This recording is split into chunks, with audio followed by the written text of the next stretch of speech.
Hey, Ethan. I'm good. I'm finally feeling like I'm on top of things. How are you?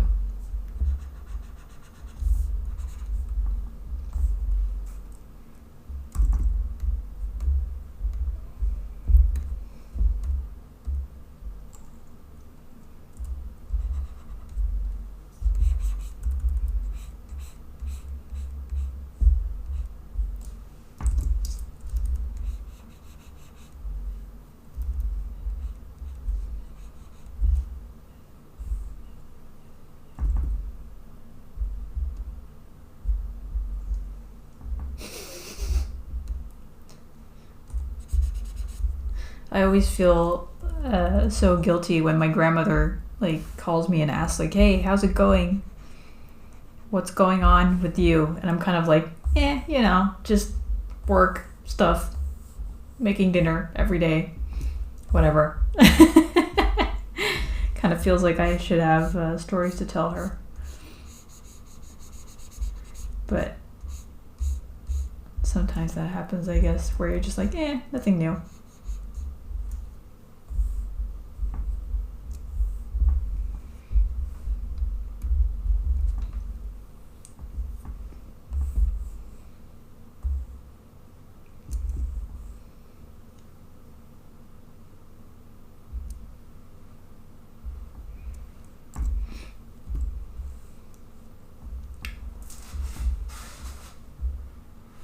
Yeah, I was about to say the same. We have this saying in Dutch. I'm not sure if it's like an English thing too, but the saying goes, no news is good news.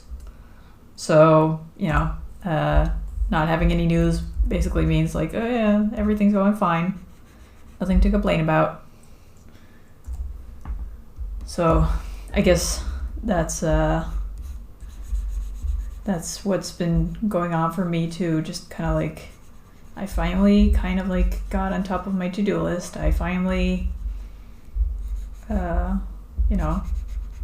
feel like, okay, I'm not like running around trying to fix everything at once anymore. So that's a good sign, but it's not exciting, so there's not much new stuff to report, I guess.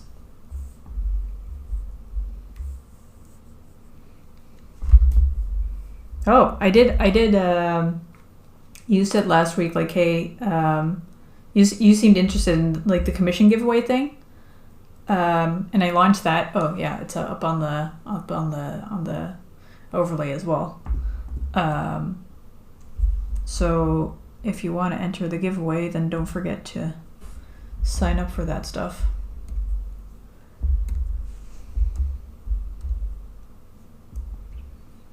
Though I think I got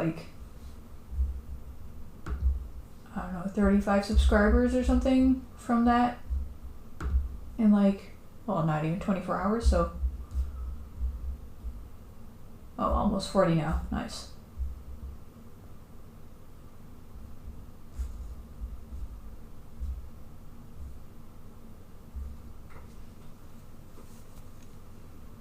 So that's been exciting.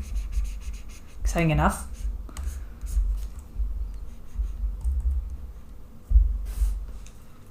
Yeah, it's not bad. It's basically almost like a 25% increase in like the total number of people that was on the list before. It's a long way to go from like the 6,000 followers I have on Twitter, but I had no illusion that I was gonna get anywhere near that number. Maybe in due time. I was gonna look something up. What was I gonna look up? Gosh, can't remember. It'll come back to me.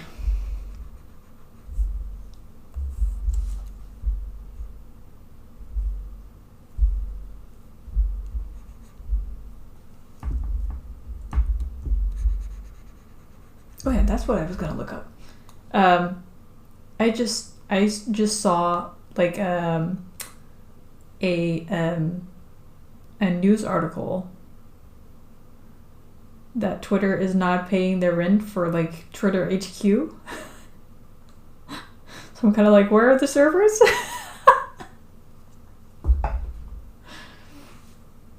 They're probably not at HQ, but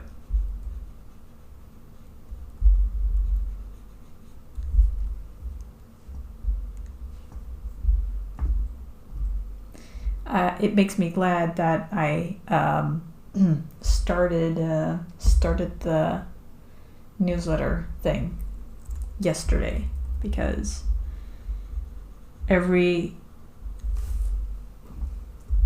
not sure if it's like what you call it, that they're like trying to come at it from a certain angle, like media, but every update I get about Twitter, I'm like, I'm not sure if this is heading in the right direction. Right? I would love to just not pay my rent. Like, I live here, but I'm not paying rent. Is that cool with you?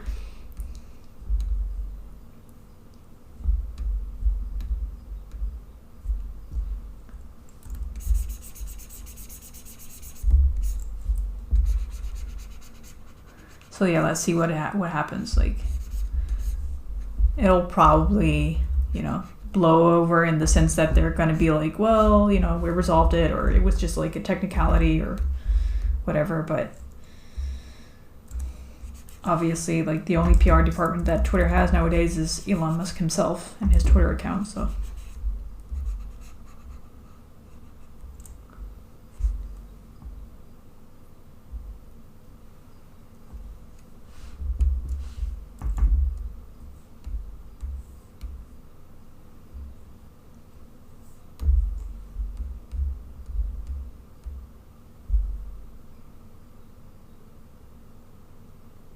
Maybe I should like make a push for my mailing list with like some kind of like doomsday wording saying like, hey, Twitter is going down. If you don't want to lose sight of my work, join the newsletter. I mean, honestly, I've been promoting my newsletter for, well, not the Netherrealms newsletter specifically, but I've been doing the newsletter thing for maybe 3 years now or something.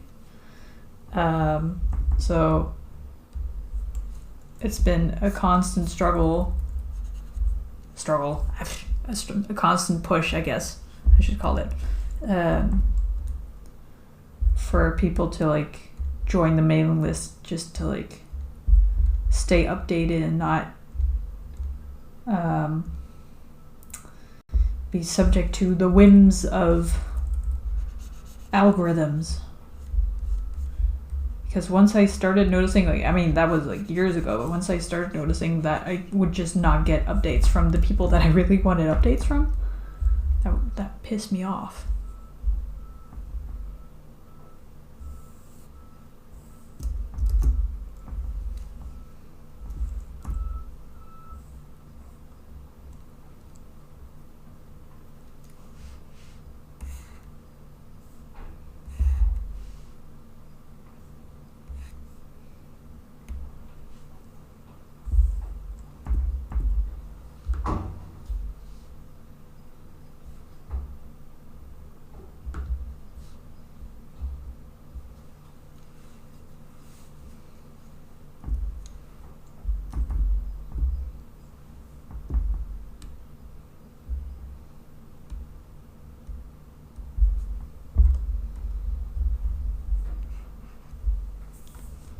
See what I'm doing. There we go.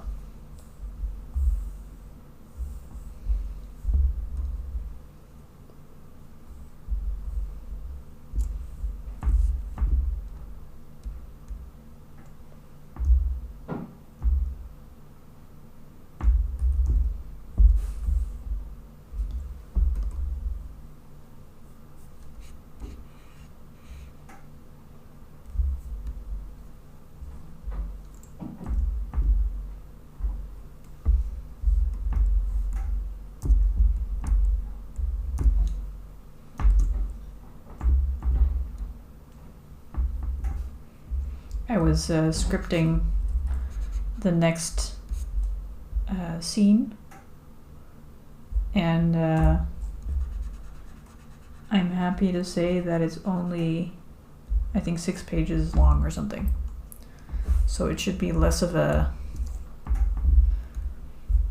I don't know. It should be a quicker cycle next time to like go through all the pages and get them posted and stuff.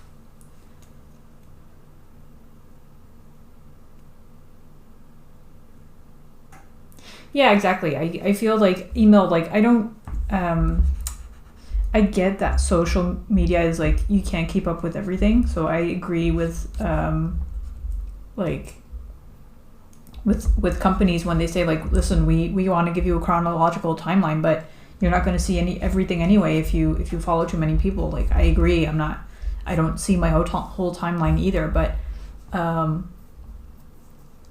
feel like there's so much stuff just being slung out into the world on social media, where it's like, you know, it's kind of like it's a really casual conversation platform, isn't it?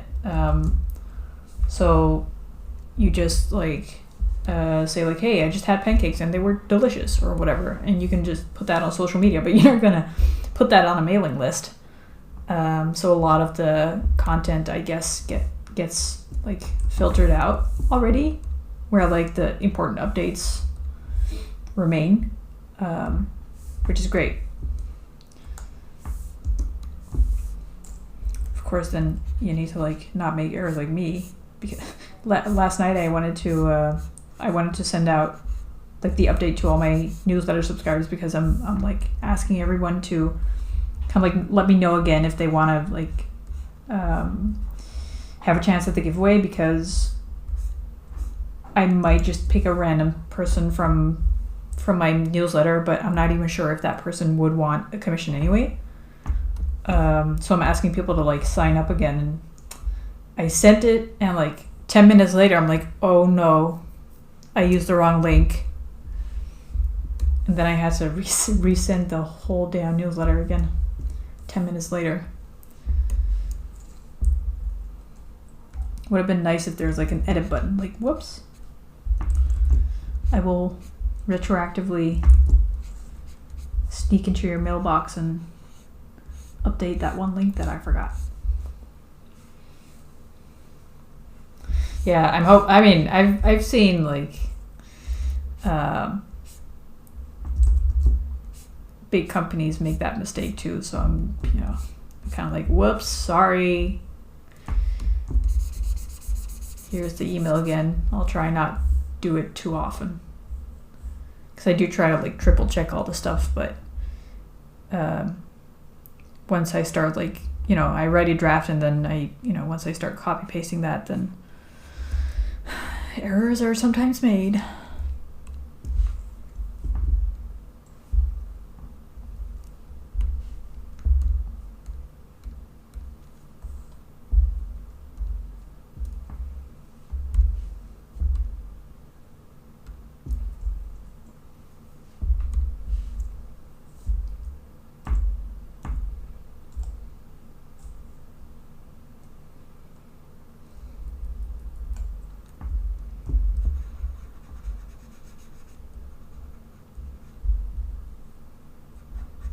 By the way, do you watch a lot of Twitch streams? Because there's this thing I've been wondering. People use like exclamation marks in their titles, and I'm kind of like wondering what they are. As still being a bit of a Twitch noob, I have no idea why people would include seemingly random exclamation marks in their titles.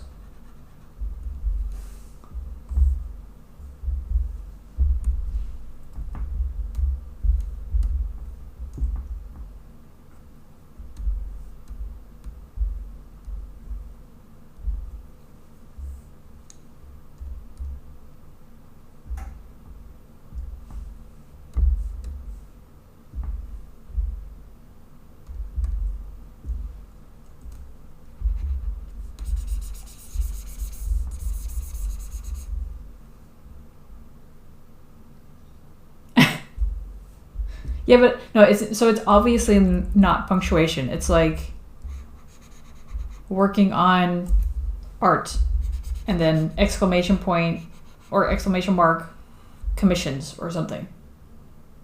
It's like, is it to like categorize them?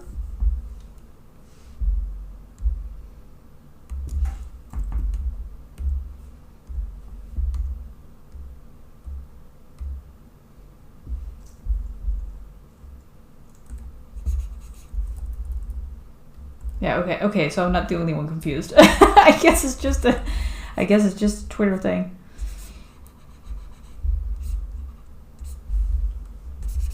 I'll ask around later with my super knowledgeable Twitch friends.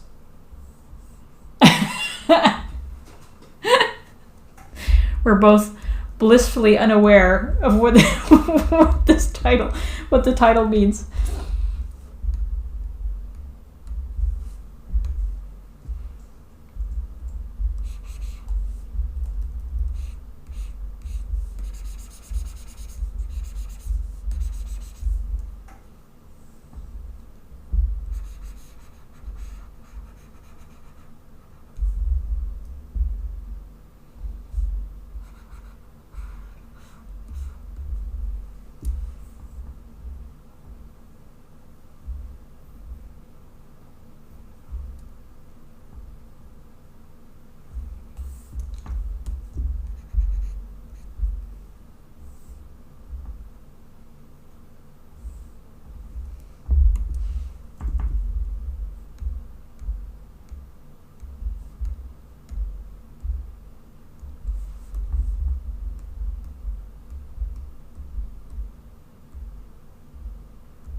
I wonder if I'll finish all the flatting today.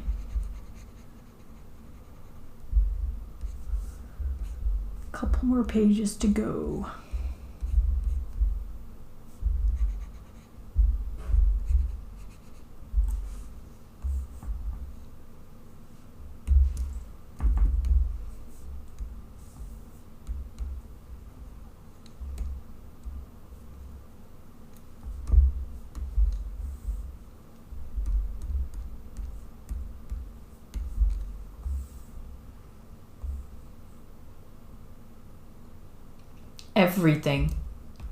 Everything is plotted out. The whole script has been done since 2017. So I'm basically just trying to find time to like draw the whole thing.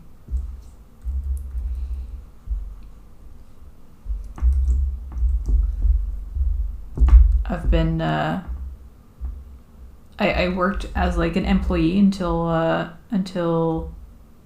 2019, and during that time I took like 2 months off. Hold on, do I want this red or white? No, go away.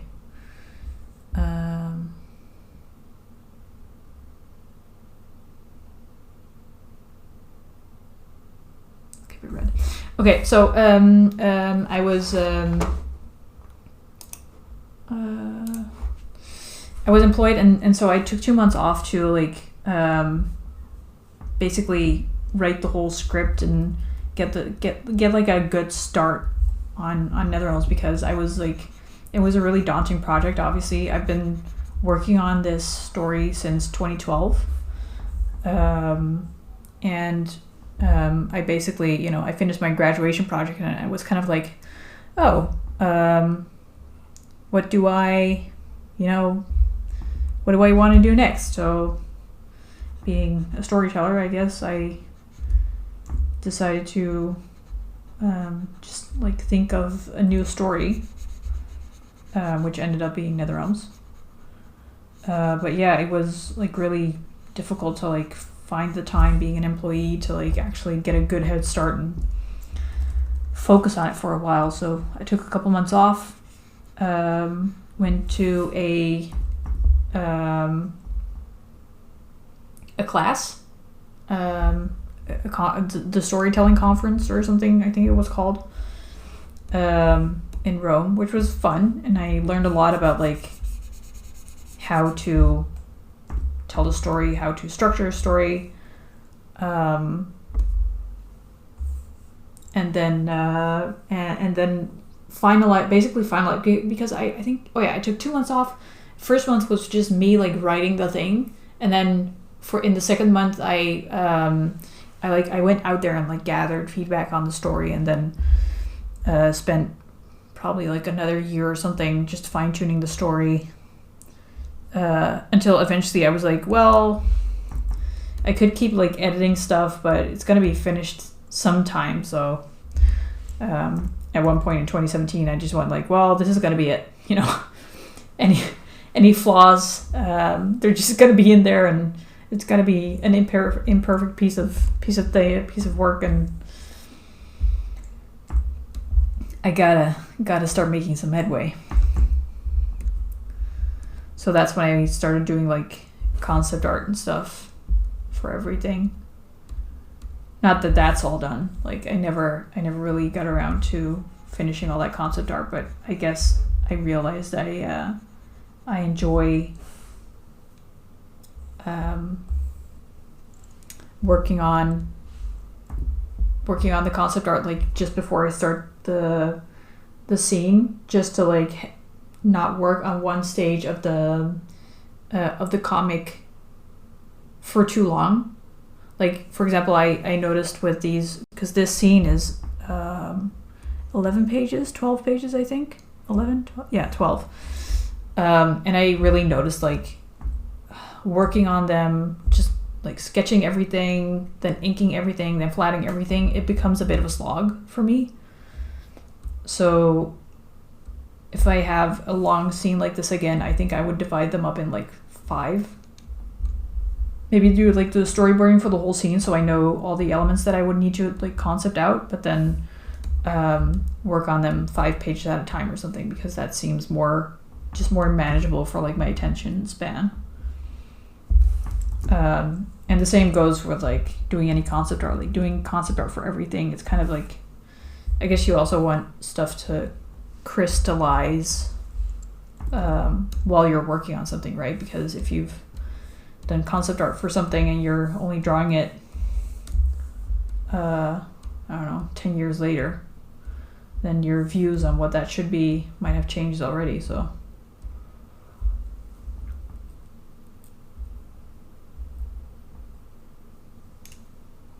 yeah, definitely. Especially if it's like, your personal project that you've been, that's basically, I mean, Netherrealms is kind of like, for now, it's like my life's work, so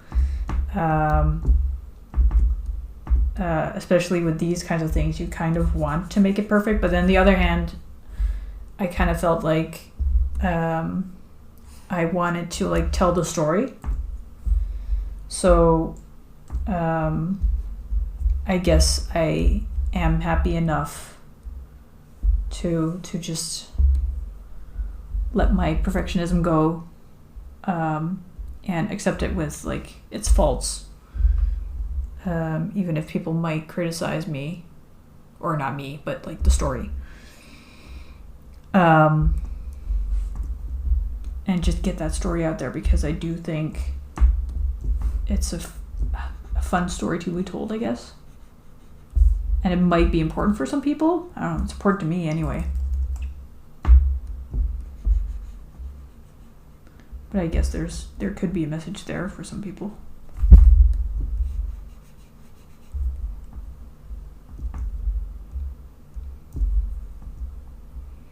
Are you a perfectionist?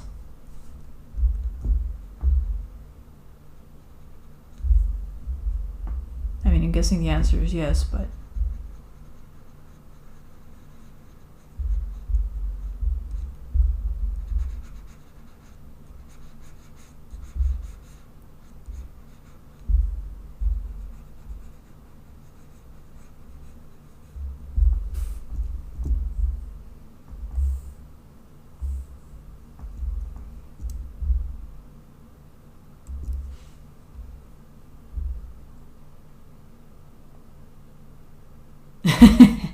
Yeah.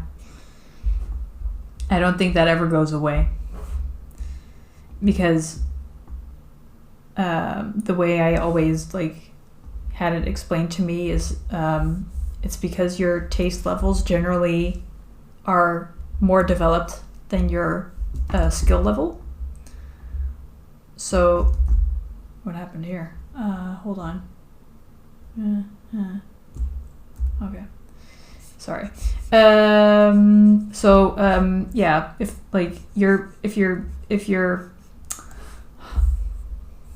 there's like a graph with skill and taste, then your taste level is going to be over here because it's so easy to take everything in at a time, but then there's not enough time to practice, so your skill level is going to be here. So you're going to see the mistakes, but you're not going to... There's going to be a discrepancy in, how well you're going to be able to fix things to your taste. So I don't think... Only if you are starting out, then you're kind of still maybe thinking I this turned out so great, and because your taste level hasn't developed yet.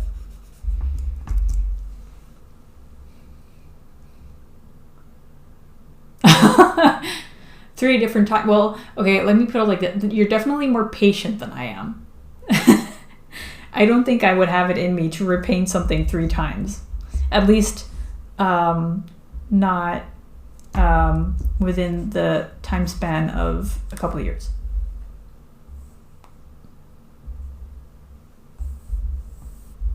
I have repainted some work that I did, and I actually quite enjoy that. But that's fun if your skill level has gone up.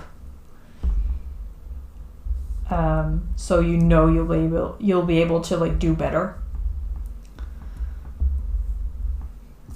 and then it's fun to revisit a concept, and do a better job.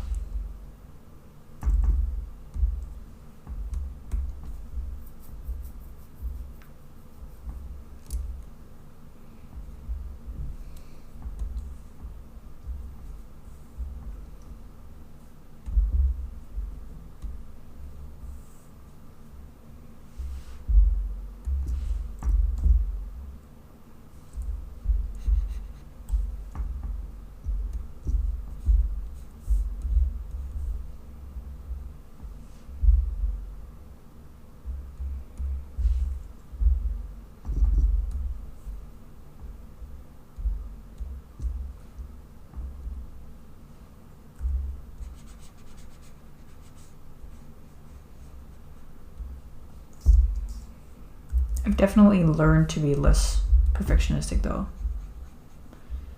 Not that I would have the patience to try something 5 million times and not want to give up, but it was mostly me just not trying in the first place, because I was it's not gonna work anyway, so it's not gonna turn out the way I want, so I'm not gonna do it anyway in the first place. I mean,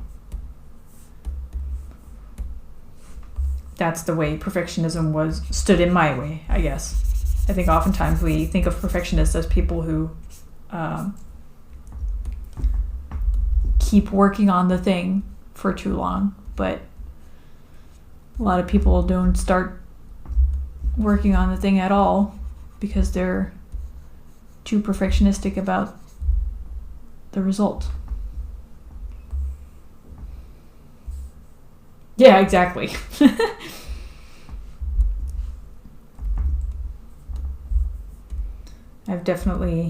I can't name them now, but I've definitely had a couple hobbies that I just let slide just because, violin. I'm talking about it would be so cool to play the violin, but it's really frustrating to learn to play.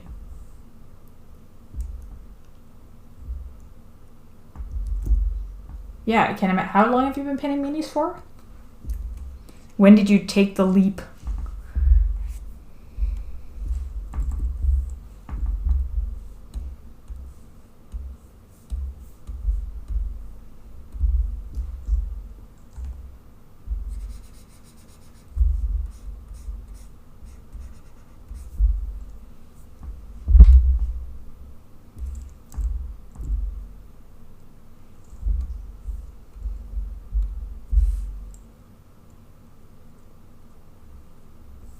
Oh, nice. But I guess, the fun thing about starting something is that there's still so much room for like the curve to progress really, really quickly. Like if we're talking about graphs again, like once you start working on something, then you learn so quickly, so much so quickly. So it's really easy to like start to keep seeing your progress, and then as you go on, the line just kind of like flattens out usually, or even like you get like kind of like plateaus, and then you learn something new again, and then you plateau again for a while. That's hopefully by that point you're kind of like enjoying the process more than the result, because otherwise people just stop, I guess. Because at that point it's not about the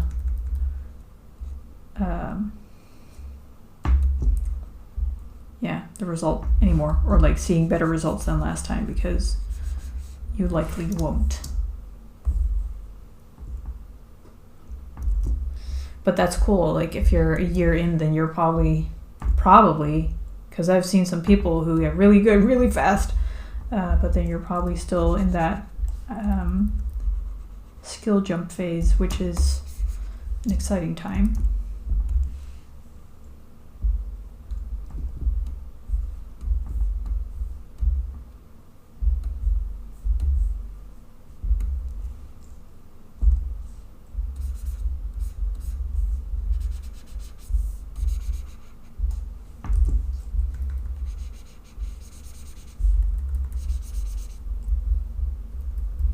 I still want to watch. I know that Critical Role had like a series on painting minis. I'm not sure how good it is, like because I know nothing about painting minis, but I did want to take a look at it one time just to like see what it's like, what people do, because it's so funny, right? Even I, like, knowing that the deeper you get into something, the more finicky stuff there is. There's always more to it. So I know that a painting mini has gonna have like all kinds of techniques to like, I don't know, do things right. I don't even know what, but even at first glance, I'm thinking like, how hard can it be? You just slap some color onto a figure. What's there to learn?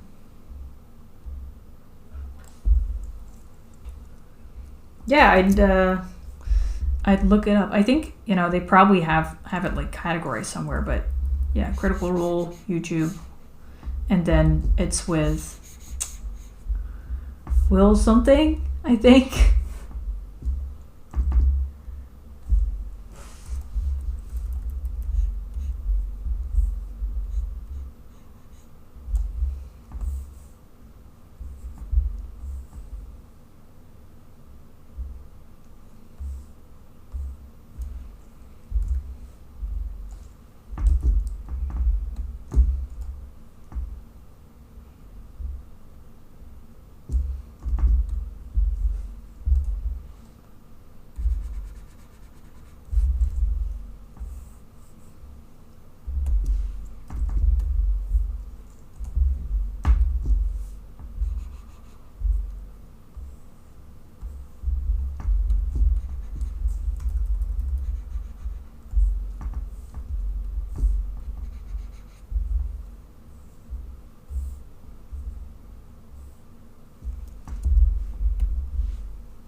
Yeah, I guess that's the thing, right? Even with like the shading and highlights or the way, like I'm guessing there's like ways to finish off a surface in different ways and stuff. Like I'm guessing there's like different ways to approach that, and it'll probably come down to some form of personal style.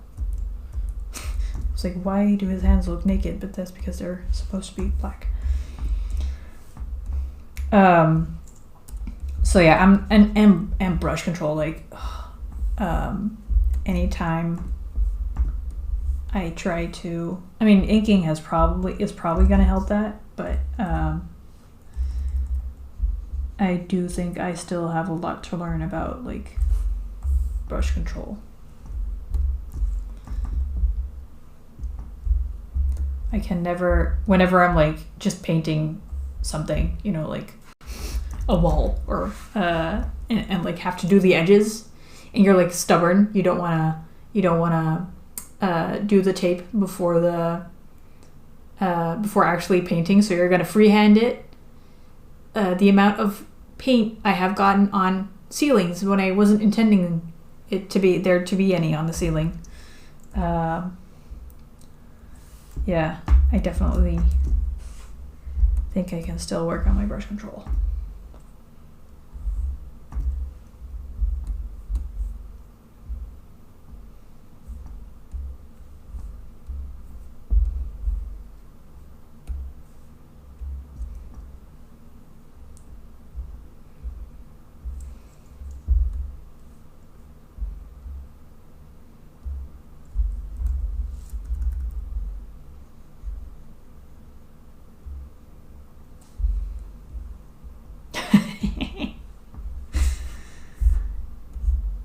Yeah, man, that tape, like painting, it's like easy, but it does require, I mean, painting a house.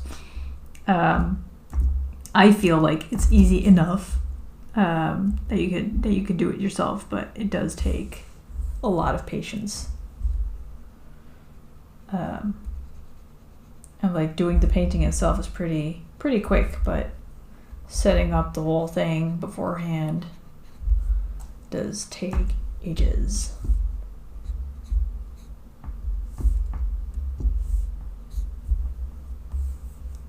We still have some bits in the house where we're like, we should probably redo that, because especially with like taking off the tape and then taking away the paint that you just put on there again, we still have some doorposts with that stuff.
Oh, and I finished Red Dead Redemption this weekend. That was also fun. Can't tell my grandma that because she won't understand, but some people here might. I bought it when it came out 5 years ago or something, and then played it for a while, got fed up with it, then put it down. For some reason, I think like walking around in cap was like annoying me too much or something.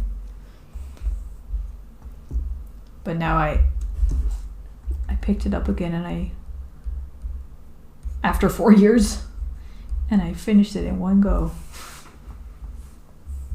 Well, not one go, but nights nights after another playing as many missions as I can.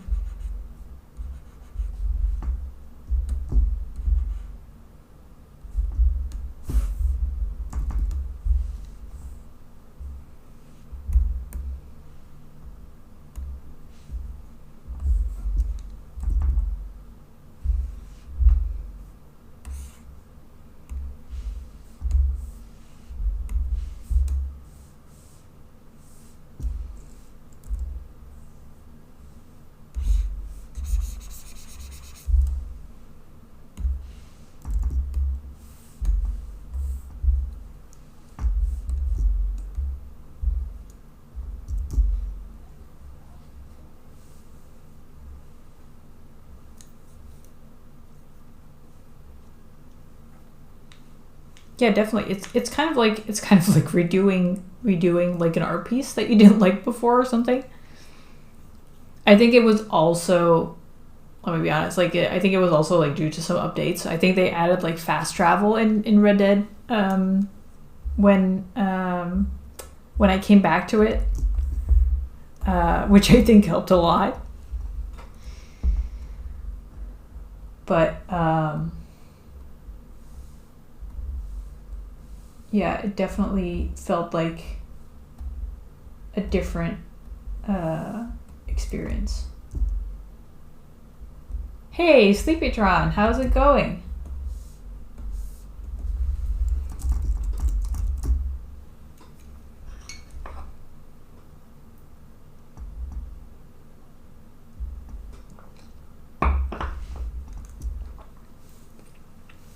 Busy? Oh my.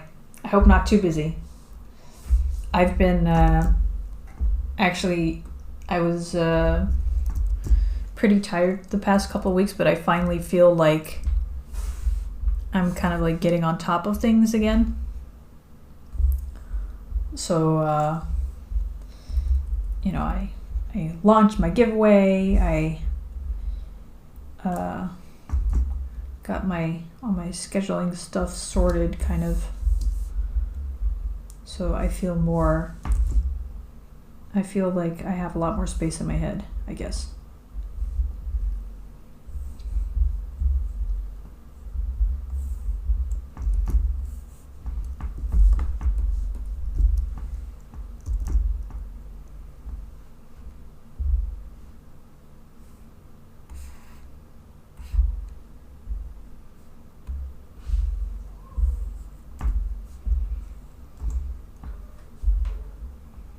What have you been busy with? Was it work or life?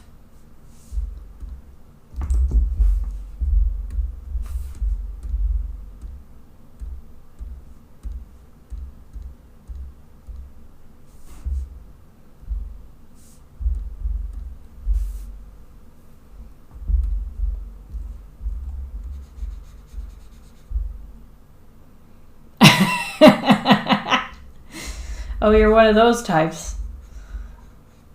Live to work.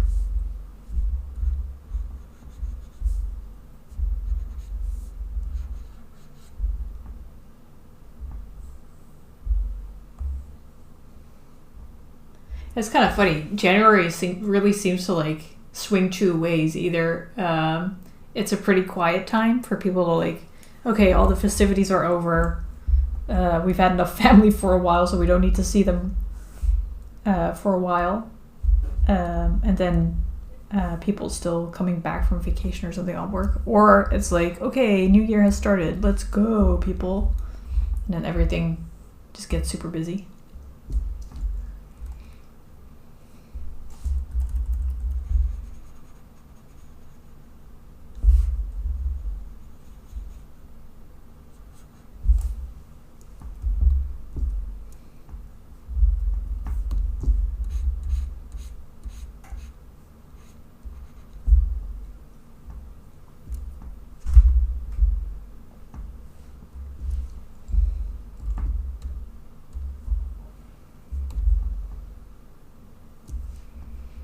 Generally, for me, it's the former. People are like, I spent enough money on the holidays, so I don't need any commissions. And obviously you're gonna kind of like hang back on all the promo stuff because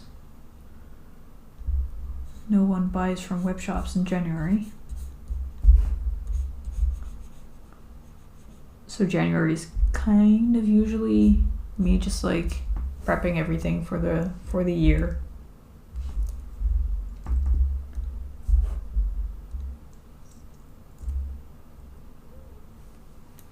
Yeah, December can definitely be busy and stressful.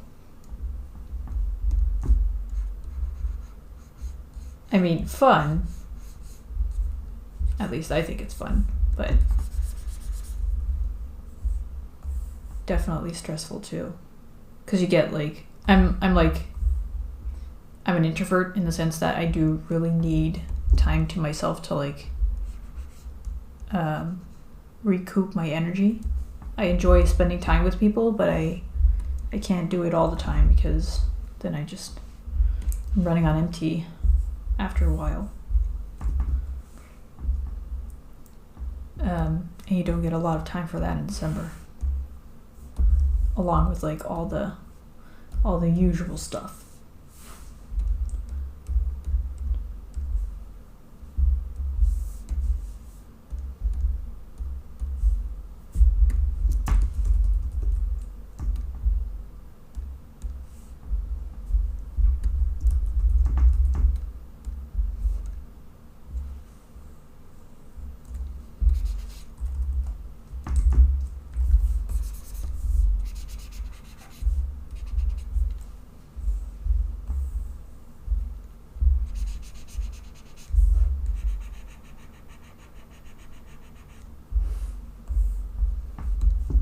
Oh, we were talking about this, I don't know, a couple minutes ago, half an hour ago, or whatever. People seem to be using like exclamation marks in their titles, in their streaming titles. Do you have any idea what that means? Because I don't. As in like in front of words, not behind them, not as punctuation marks.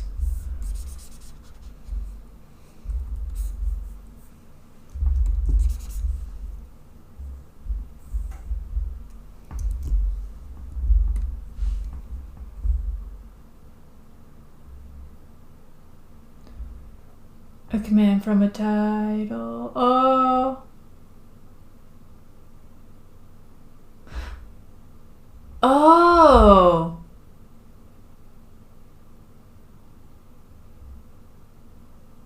Oh, that makes so much sense.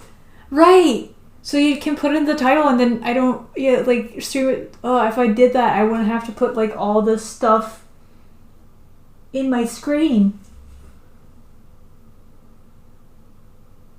Oh, that's such a good idea.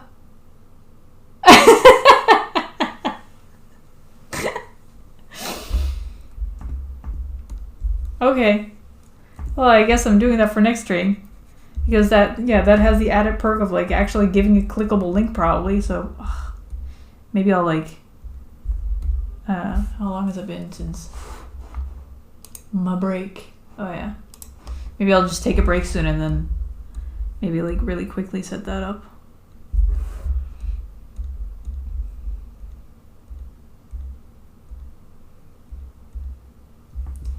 Shouldn't be too hard, right?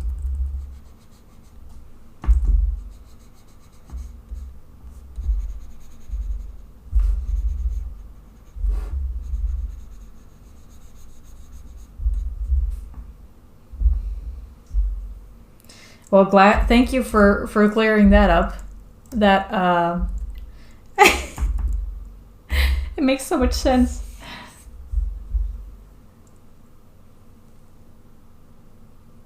I feel so much lighter now.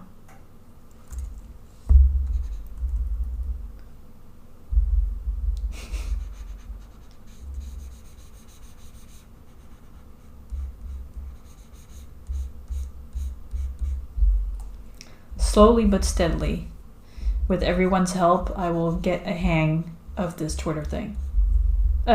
Twitch thing, not Twitter thing.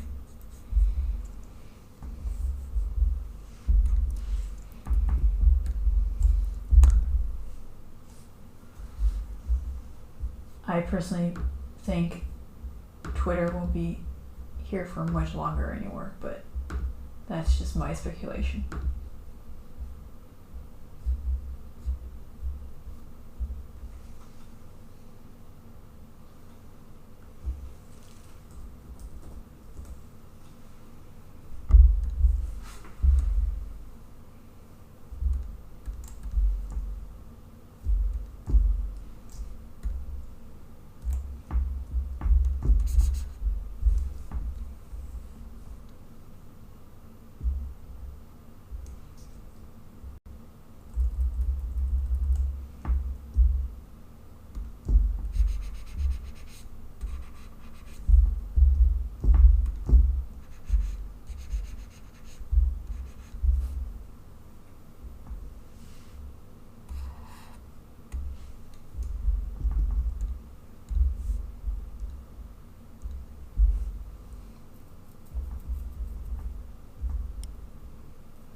I was watching another streamer today for a second. What's her? Jaws something?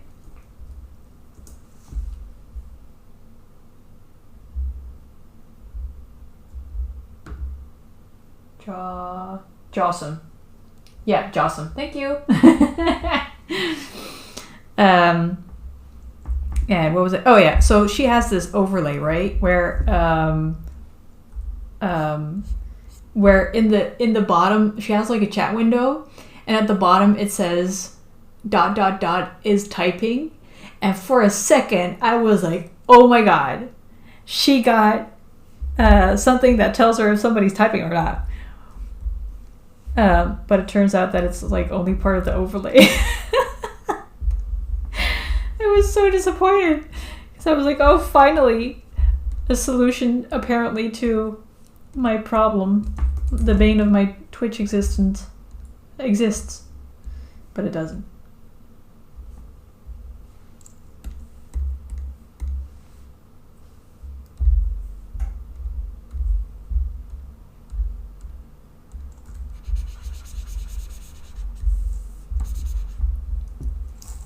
Because that's one of the things I think I miss most, because, you know, when people are typing like their whole life story in the chat, that's really cool, but I never know if I'm like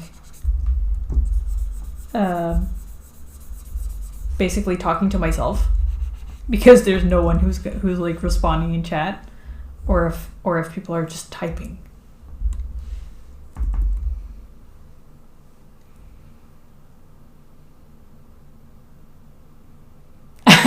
Okay, that's a good point, Sleepytron. I do that a lot too.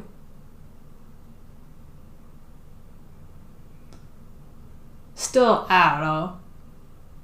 Maybe like after typing, like maybe like not like a cool down, but like a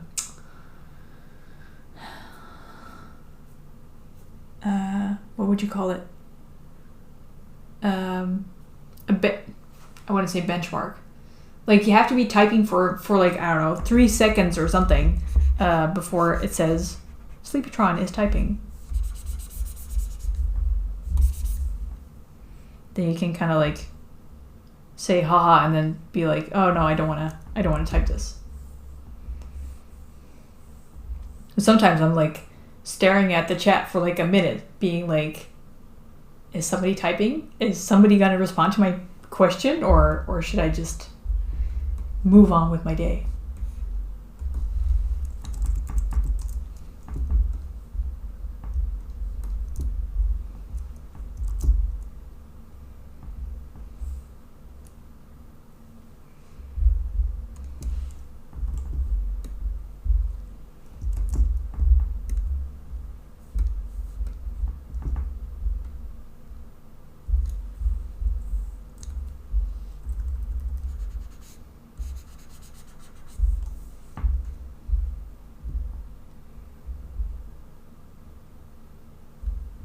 Yeah, that's why I'm only like doing flatting and inking during streams for now,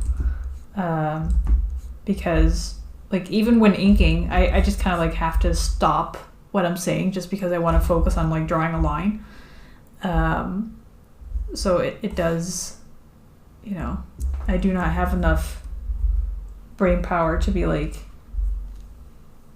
puzzling with an art piece, because sometimes I was doing like a paint over this morning, like doing some edits this morning for a friend who like asked for some feedback, and I had like an idea of the feedback that I wanted to give, but like how to execute that properly, like it was a puzzle. So I was like going back and forth and really thinking really hard on like how do I solve this problem, and so I'm like imagining doing that on stream, and I don't think I'd be able to like chat and think about that problem at the same time.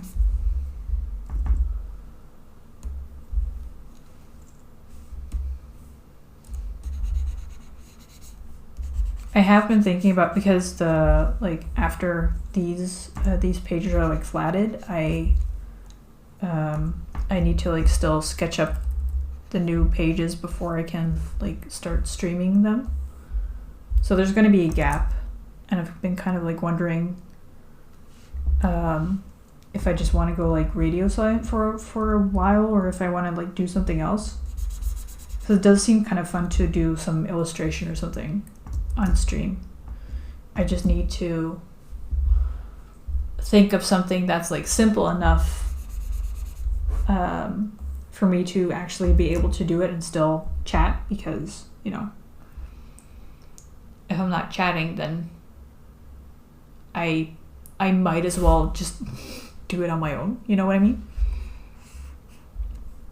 Like, chatting is the fun part of streaming, but obviously I do need to find some kind of subject then that lets me draw the whole process without being too complicated that I'm gonna be like too preoccupied to actually talk much.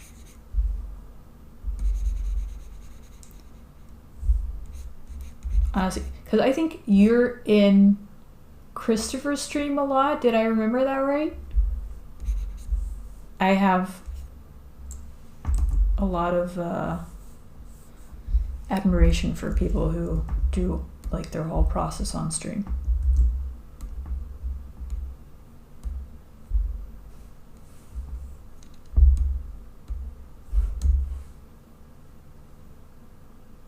Did no.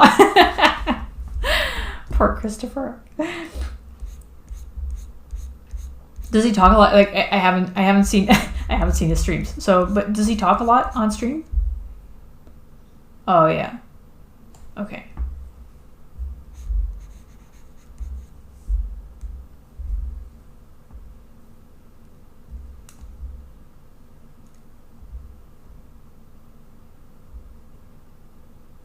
Oh, like so like chat asks him questions or something, and then he shows what he's doing, or does chat actually like ask him to work on that corner of the painting today?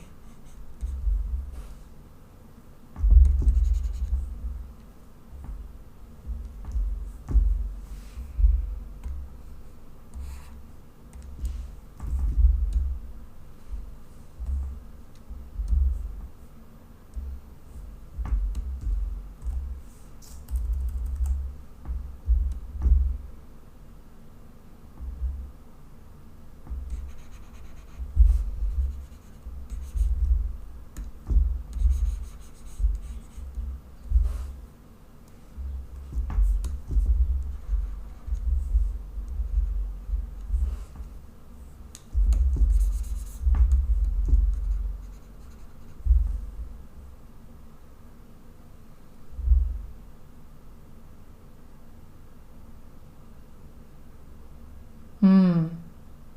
Right, and he talks about that a lot, but then the art making itself gets kind of um, forgotten, I guess.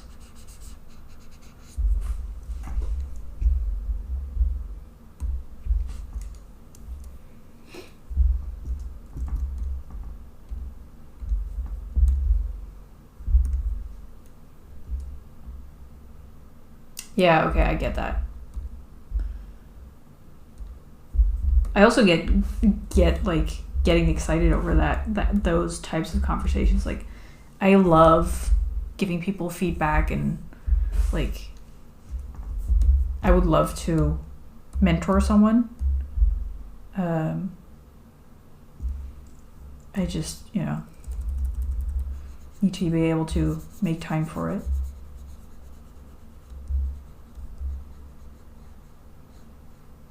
But it's really exciting to like help someone else and then see the progress that they make.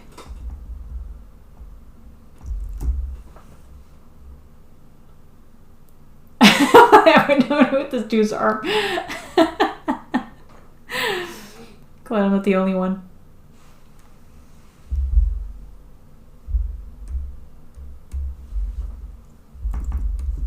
Mindlessly drawing and then being like, oh my gosh, this went totally wrong. I guess that's that also shows that like it's a really human part, right? To just get distracted and work on autopilot and that not always working. I guess in a way it's like it shows that it requires some intentional effort to get stuff right.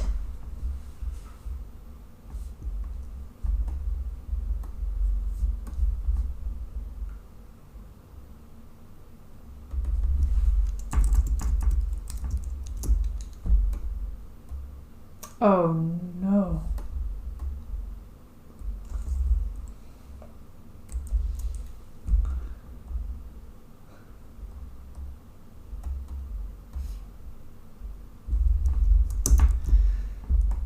My inks and sketch are on the same layer. Oh. Okay.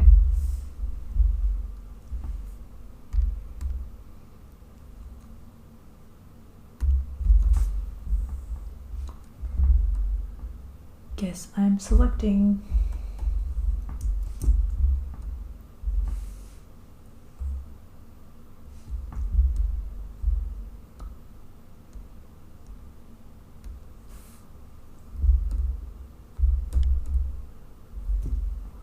I always wonder if I draw on the wrong layer, if it's like easier to just start over or try to salvage something. Man, oh man.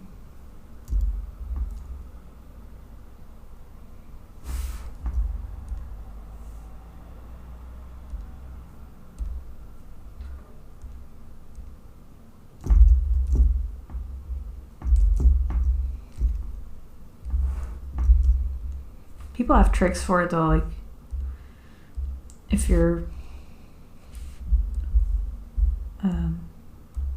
like if you work traditionally and then scan something in, then people, oh, maybe I could use that. Hold on. Okay. Whoops.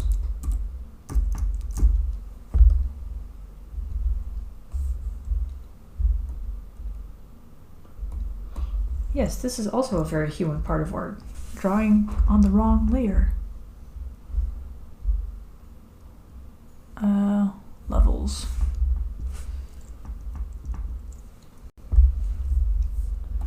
Man, this stuff is so much faster in Photoshop, where I know where everything is.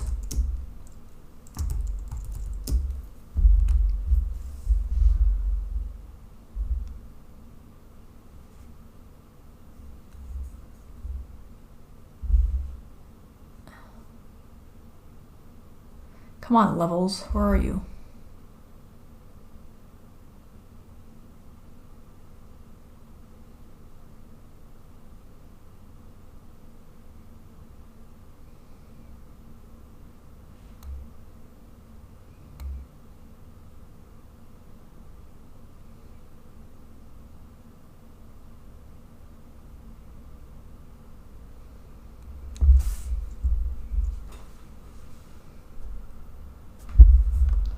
What's all this?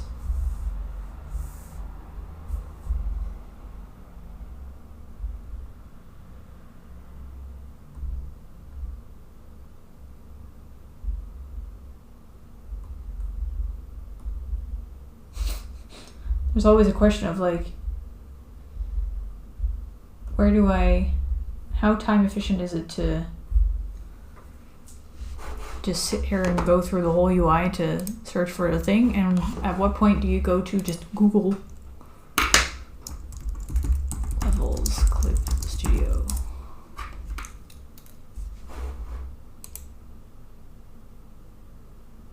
Edit. Total correction. Okay, jeez.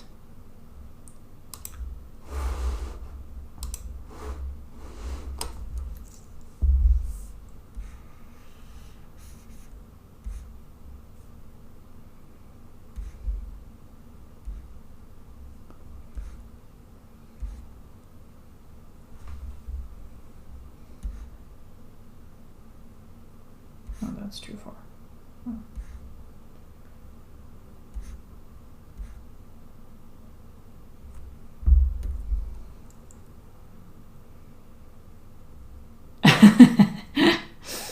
Yeah, that's another pitfall, I guess.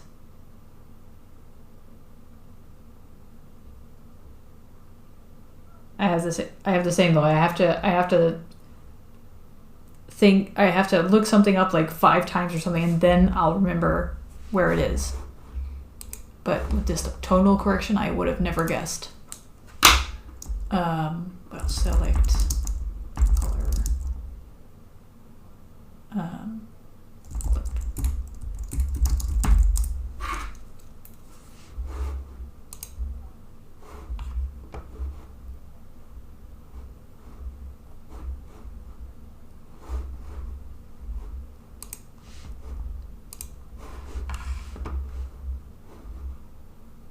Yeah, I'll take a break in 2 seconds.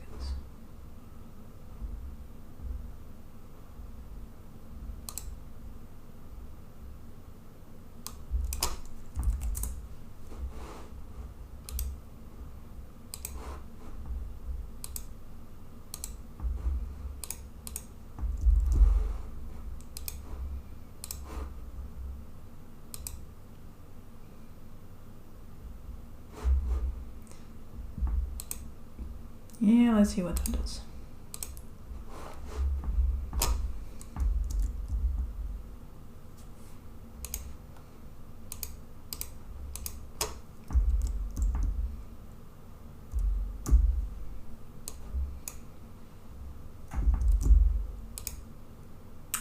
Nope.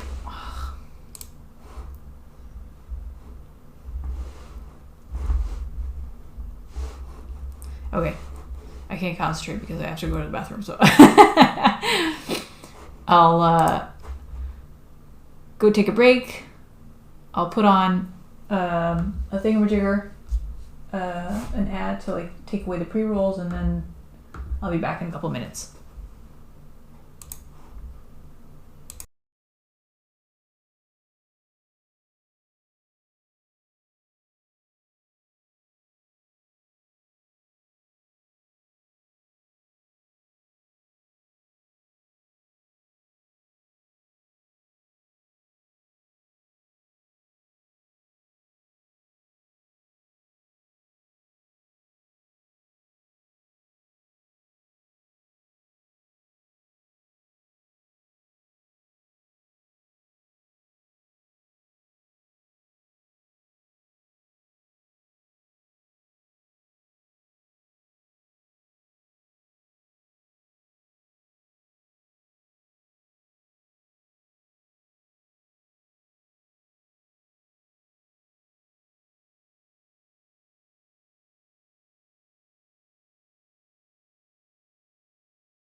You know what's kind of ironic?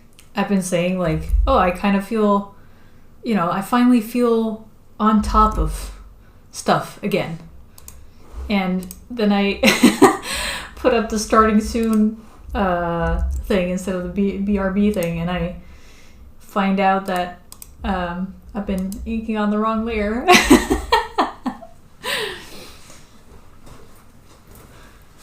Hi, Nika. How's it going?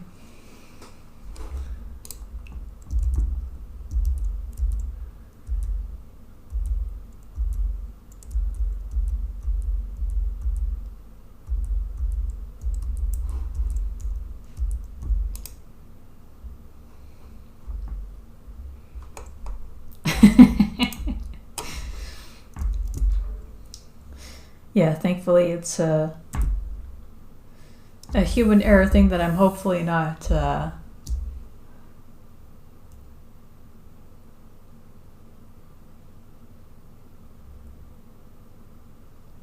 lost my train of thought. Oh my gosh, this day.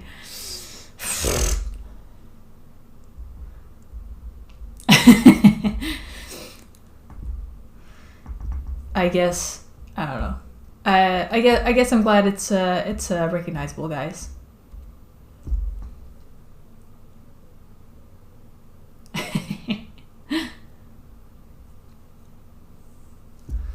A bit drained. Oh man. You sound like where I was last week. Mentally.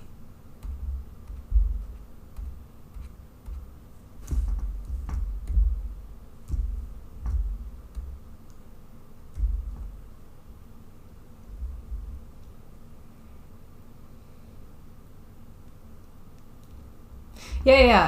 I do feel like I recovered. Like that's why I was saying like I started off this stream going like, yeah, I'm doing good. I finally feel like I'm kind of like on top of things again, and like my to-do list is shrinking instead of growing and whatever. And then I go have this and put on the starting soon stream, which is confusing. Starting soon screen. Not stream. So that's why I was kind of like laughing at, what I was saying and what's actually happening.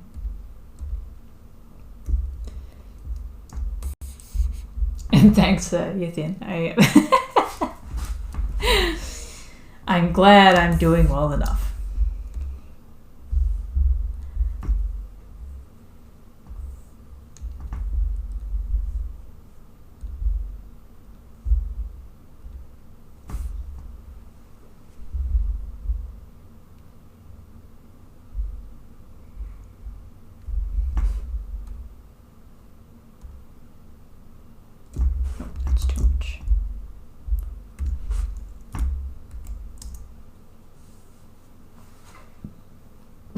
Yeah, exactly. Gotta keep you guys on your toes. Or something. Let's keep it at that.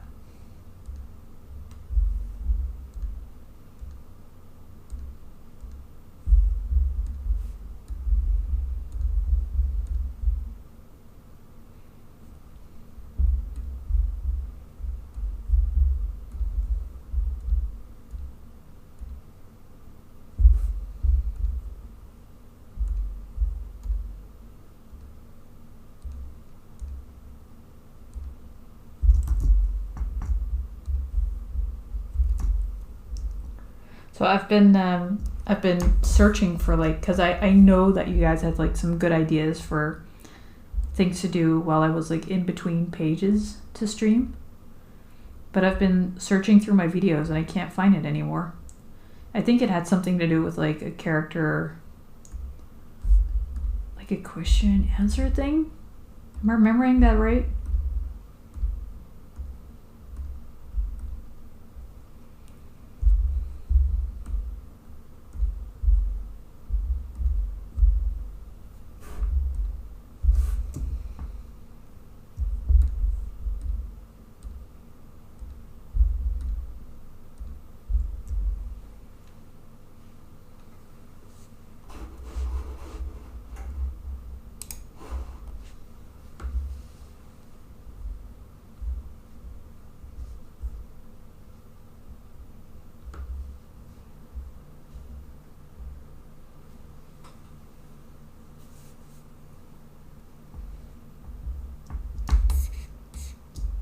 Yeah, I'm really annoyed that I can't find it anymore, because I do remember feeling like, oh yeah, that's a great idea, but I didn't write it down soon enough. I'm not sure when it was that we talked about it anymore.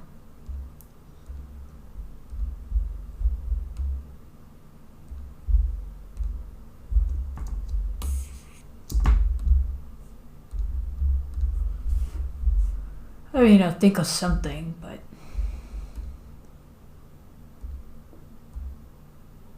how do you approach streaming? Like, do you do everything from A to Z on stream? Or do you like prep something to paint on stream?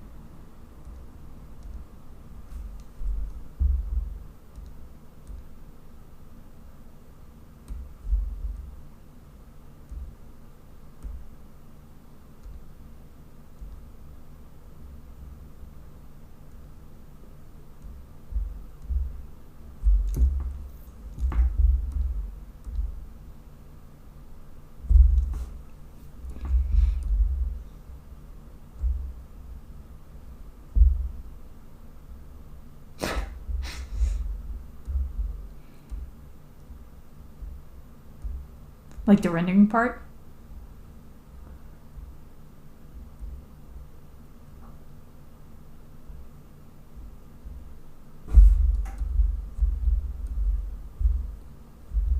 So funny, because I keep thinking like I've got to do like the more interesting parts of drawing, because who wants to watch me inking pages and rendering all the time? But a lot of people seem to do that.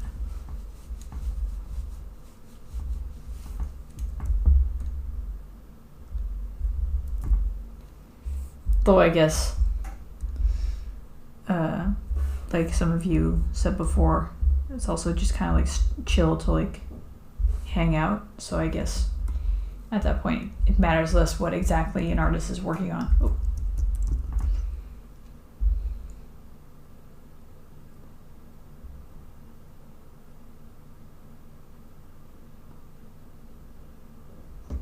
Yeah, same. Like if I really wanted to do like some serious art puzzles, I guess, then I'd have to like do like a no mic stream. But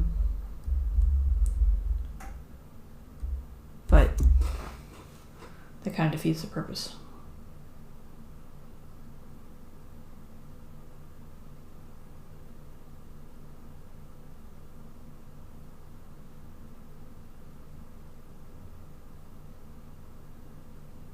Yeah, I don't draw around my friends a lot. Like I used to in like high school. But usually like when I'm with friends, I just wanna focus on them and not like be focused on drawing. What also happens is like a lot of times when I'm away from my computer, I don't want to, like, it's my downtime, so I don't want to be drawing just because all my like drawing juices have been, like used up for the week. And also, I don't know. I'm so used to drawing with reference nowadays that I rarely doodle. And when I'm with friends, like I'm basically doodling and nothing's coming out the way I want to, so I kind of like I try something and then I just drop it, like, yeah, it's not coming out the way I want anyway, and I don't know what it should look like, so might as well try and draw it again when I'm like behind a computer or whatever. So that's how my thought process usually goes when I do try to draw with friends around.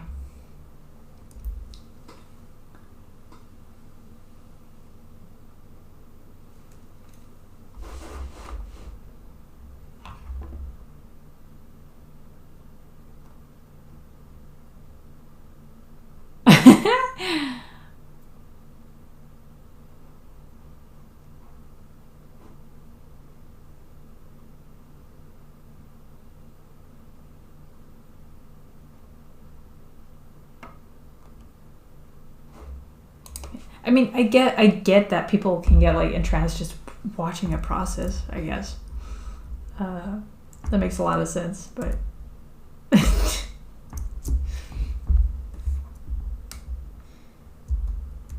man, being like the sober person is always so awkward.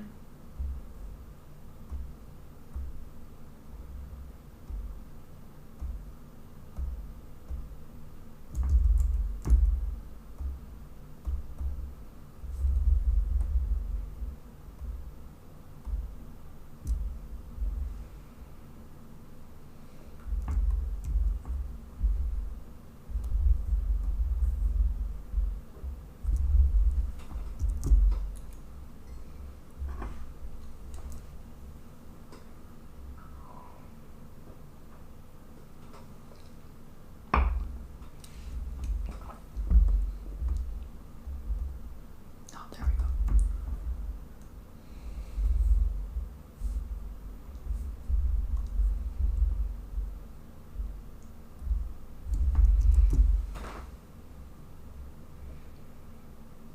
That being said, I never really know what to expect from either drunk or high or stoned people anyway. Just because I barely have any experience with all that stuff.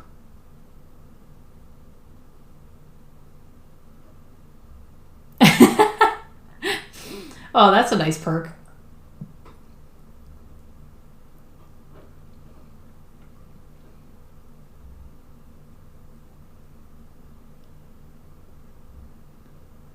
So you didn't, like, were you just pushed into that role, or was it because you were like, yeah, I don't really need to drink anyway?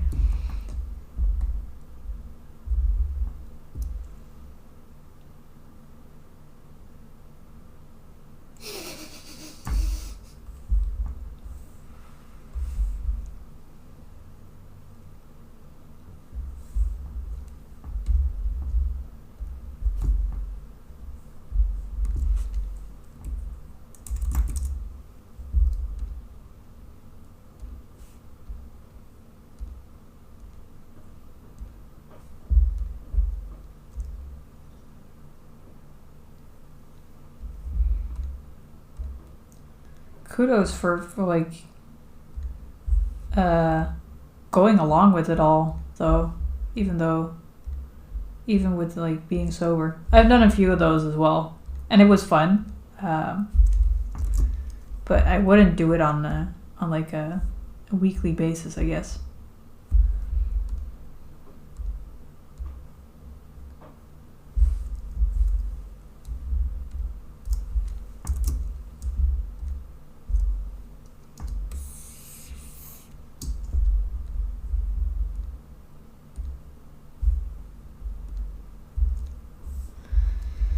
Man, I don't know if I'd like to resolve this.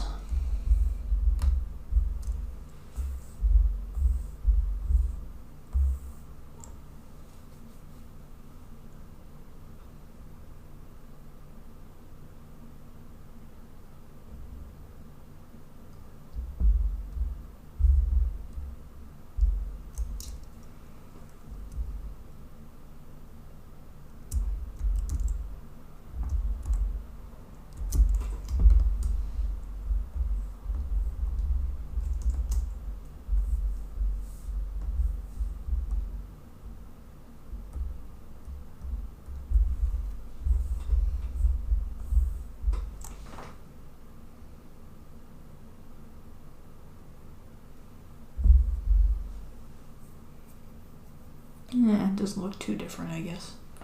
If I clean it up some more. Yeah. I guess I won't. I'll do the rest off stream because I'm gonna say, like, I can't imagine it can be very fun to like watch me clean up my friggin' inks on stream. Though maybe that runs like contrary to the point we were just making, so.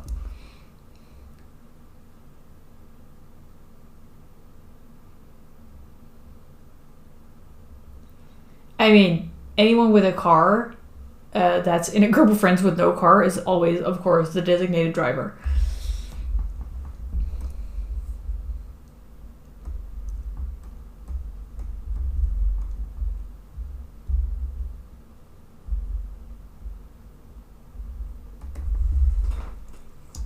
So you do draw a lot in front of friends?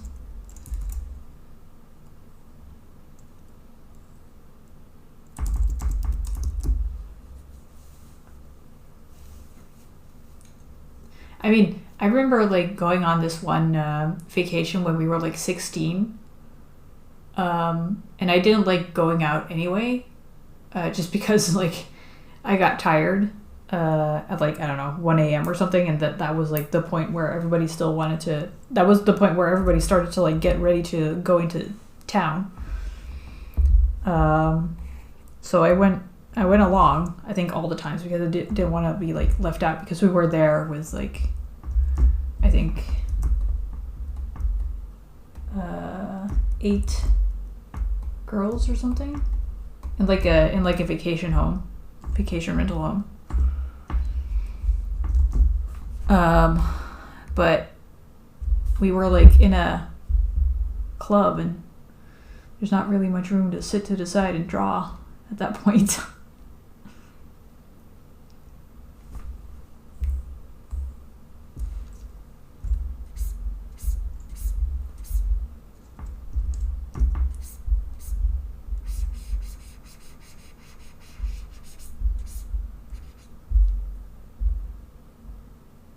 Same.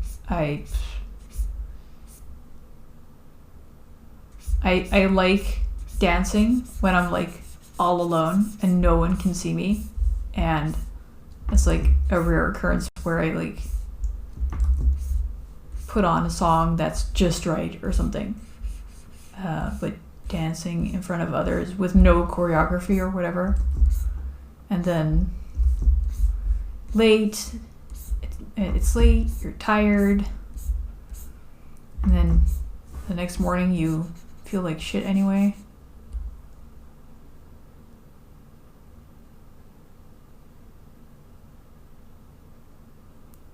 Yeah, same. Like, I love the house parties. I feel like a lot of exciting conversations happen at those parties. Like, you do get to see a different side of people, but it's not like overwhelming where you like miss a lot. Yeah, exactly. I loved going to pubs. That was like my main suggestion for that one vacation that I was just talking about. Like, just saying to those girls, like, hey, can we go to a pub instead? They never wanted to, but that's a different story.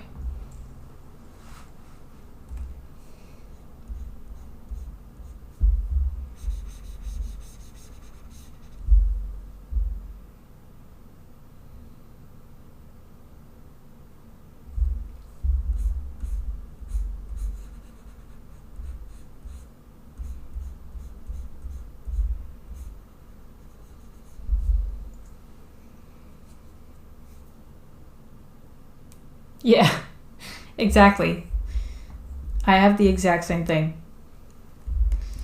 But I felt so weird as a teenager that like nobody else felt that way. Like, even when I did like the gaming education thing, it was all like going out to clubs and kind of like dancing or like loud music, lots of drinking and stuff, and I'm like, why can't we just not just like have a nice house party or something?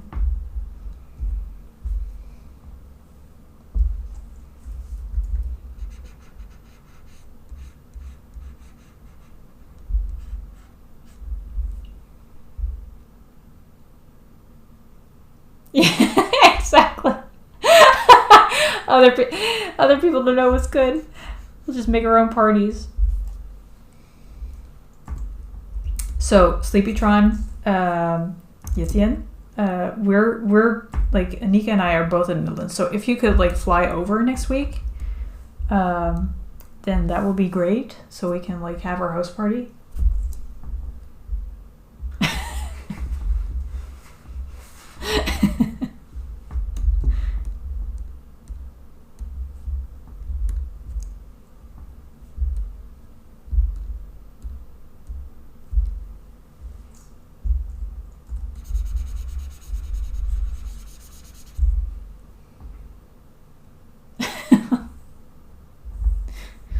I mean, you don't need us to get out of the States, right?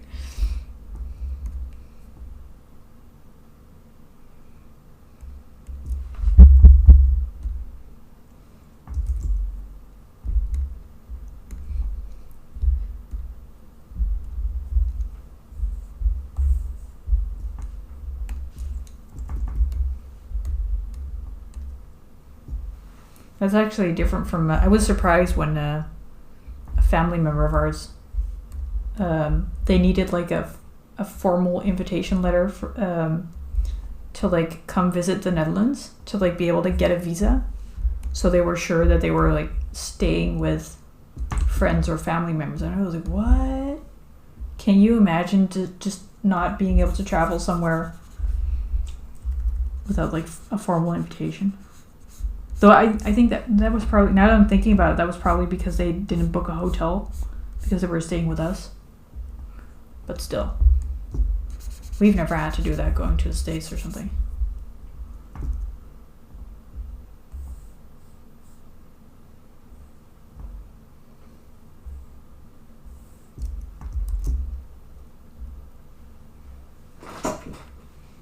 I mean, yes, they are, but if you drive from Belgium to Holland, there is definitely a border there.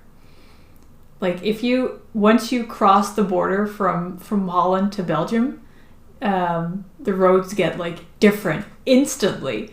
So I was like, whoa, oh yeah, we're in Belgium now. So they're still there, even though we're all in the EU.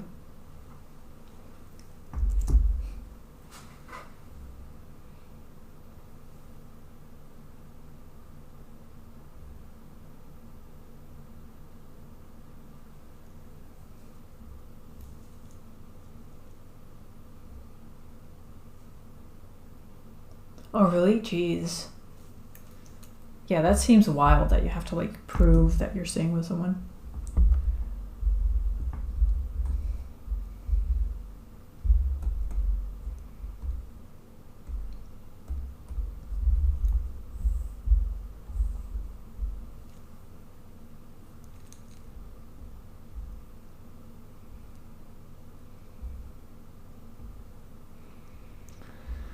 What am I going to do with this?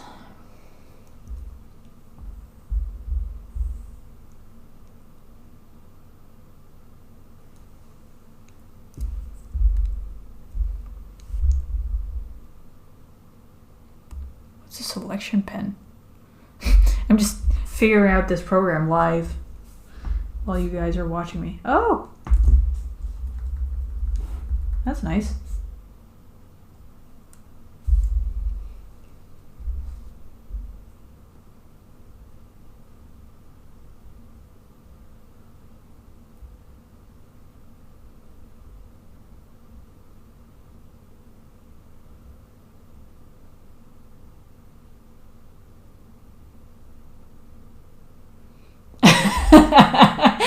Yeah. That kind of, I mean, no shade to Belgium, but that kind of sounds like the Holland-Belgium experience.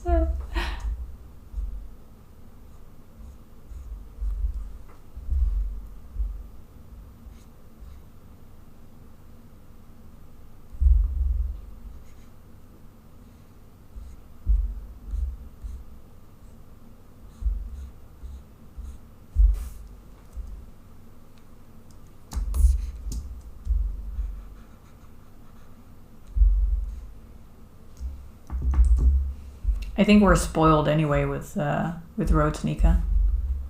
I mean, I don't know how often you are in a car, but I'm in one a lot, and I think we're definitely spoiled in that regard.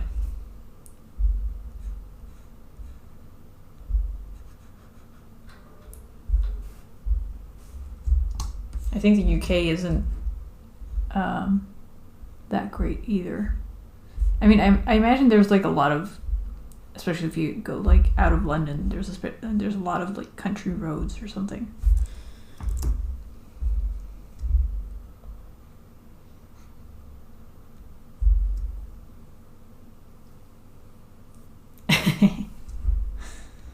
Maybe just the bicycle roads, or the or how nice our sidewalks are compared to other countries.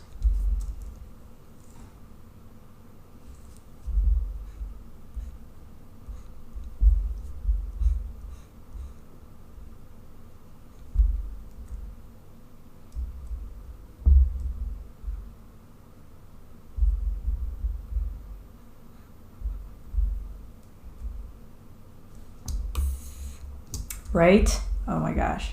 I'm so proud of our bike roads, our bike lanes. They're getting prioritized more and more as well. I'm not sure how Rotterdam handles it, but in Utrecht there's a lot more roads where they're actually turning it into like mainly a bike road, and cars are a guest, as they call it. So the roads are actually like all red instead of like black, like our bike lanes, and then cars cannot go faster than like 30 kilometers an hour and have to basically I don't know, take into account that bikers are more important on those roads than cars.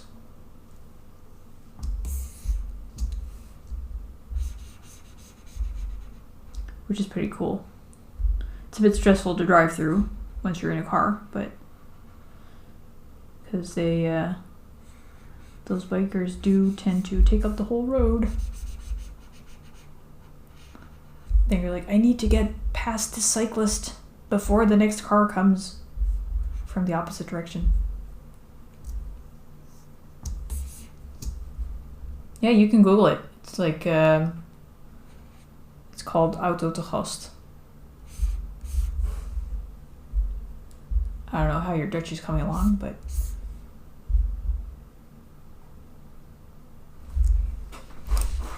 I'll just Google it. Hold on. Auto te Gast. Because I imagine when I say red road that everybody's going like, a fiery red road for everybody to go over, to drive over? Why would you do that?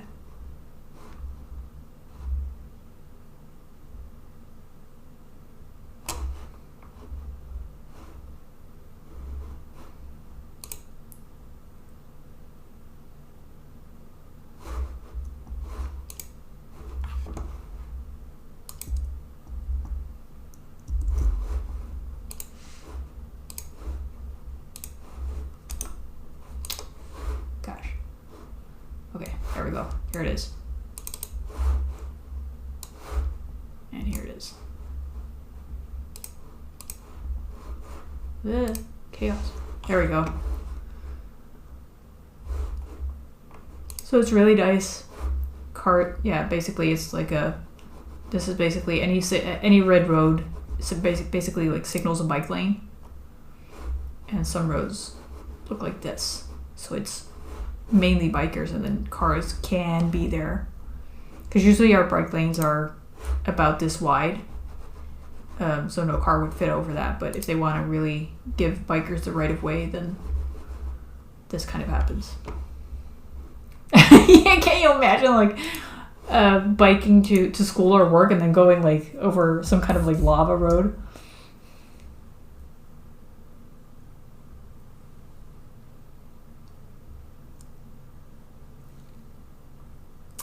Ah, yeah, living in the big city.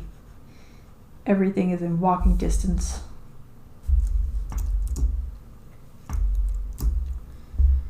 I get that.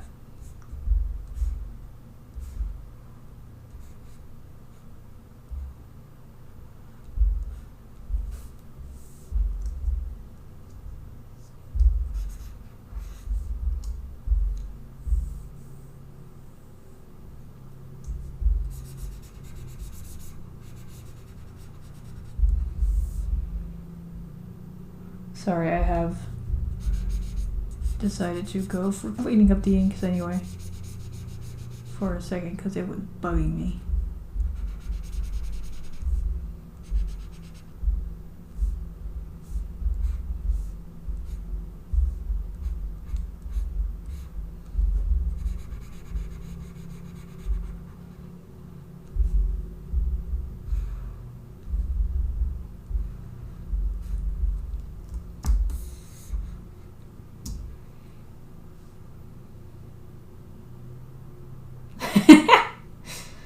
Awesome. Je Nederlands is hartstikke goed hoor.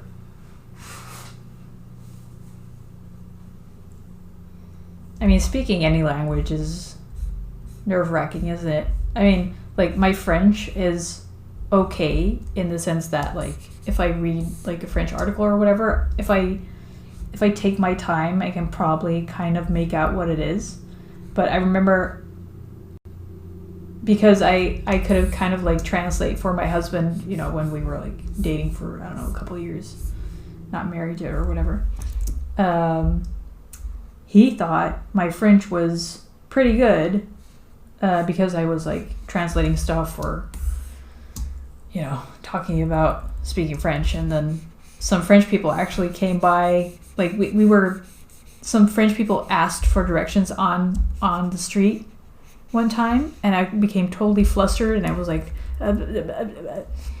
and so he was like, I thought you could speak French. I was like, well, apparently not.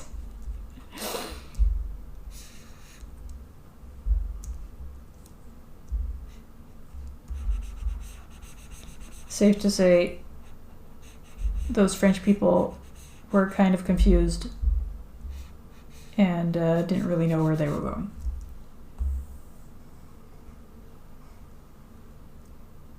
Yeah, exactly. I mean, I guess that's how it goes for kids as well, right? Like, you talk to them and you know they understand you, but they can't really tell you yet what they want exactly.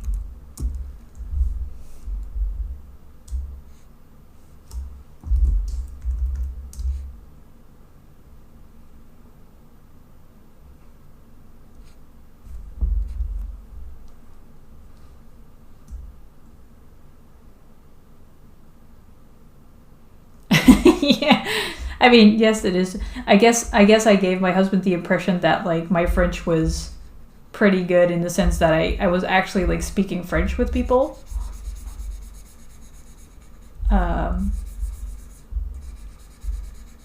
Which, you know, the most French I've actually spoken to a French person was when I had, like, you know, when you, like, have to buy tickets for something in a foreign country, so you, like, practice what you're gonna say for, like, 5 million times while you're in line to get tickets or something.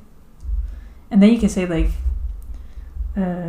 deux tickets pour, I don't know, Centre Pompidou, s'il vous plaît. But if you have to actually hold a conversation, then it kind of frees up.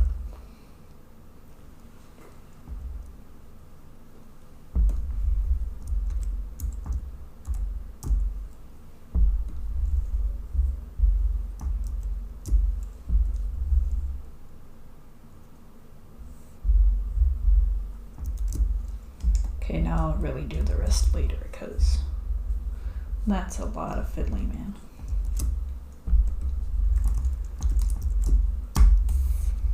Next page. 4 more to go.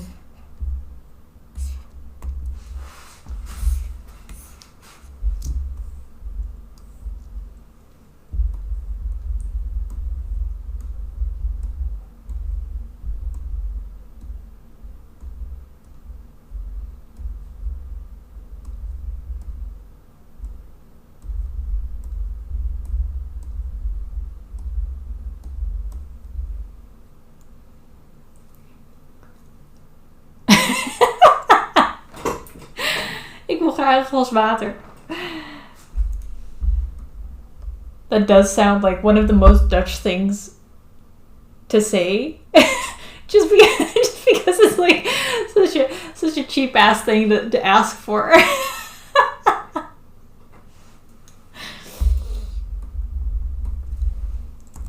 What can I ask of you that you won't charge me for? A glass of water.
I guess it's also hard to learn Dutch just because everybody's so excited to practice their English.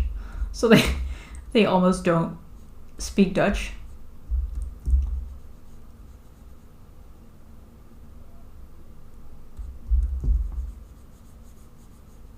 If they notice that you're not a native speaker.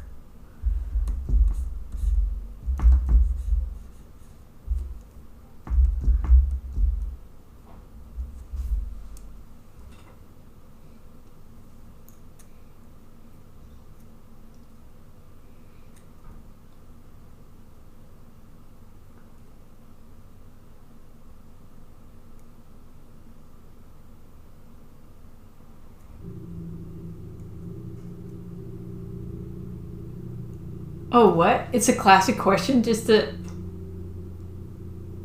ask if they're from a foreign... I mean,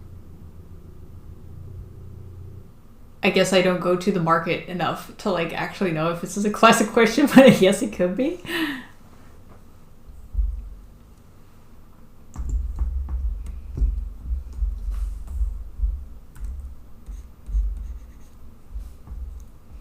I mean, we have no sunlight here, so any fruit that we get, I'm guessing there's like a preference for foreign fruit just because they're probably not they're not greenhouse fruits, and I'm guessing that people think that they taste better. Because I remember my grandma and my parents being like, oh yeah, these are Turkish tomatoes. That's so much better than the Dutch ones.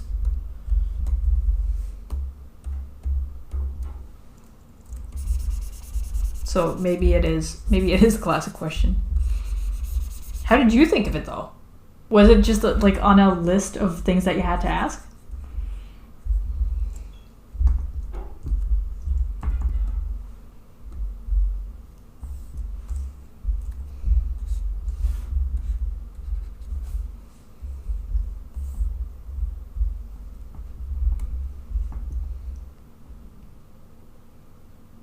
Ah. All right, so basically you're saying Slovenians and Dutch people are very much alike.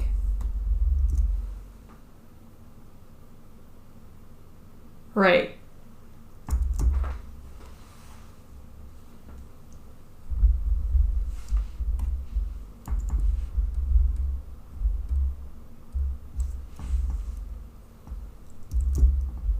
I think that's a question. Sorry. I think that's a question people ask more nowadays too here. That they want their stuff to be locally grown.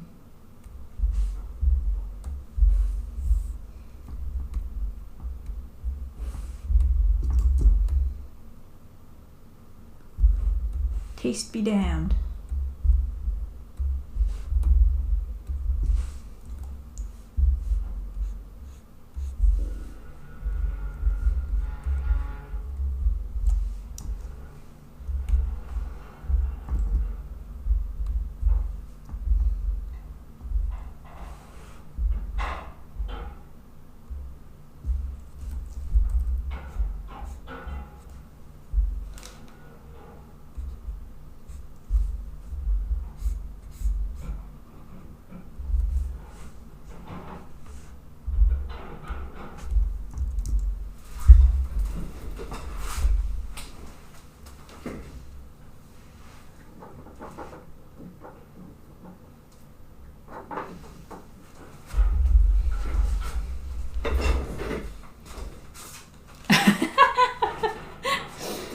Well, that's probably why my I learned this from my dad. I always get vleestomaten, like meat tomatoes. I think they're called like heirloom tomatoes or something.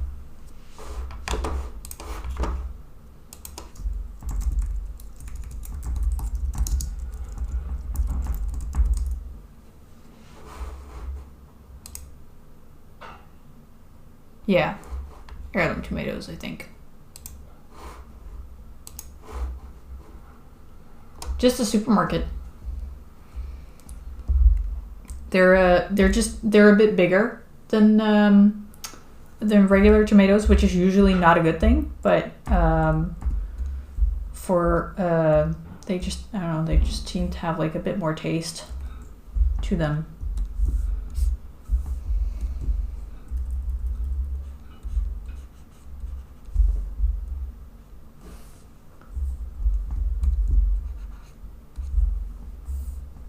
Kind of fun. Is Slovenia sunnier than Holland? I never really thought of it that way. Maybe you do grow better produce.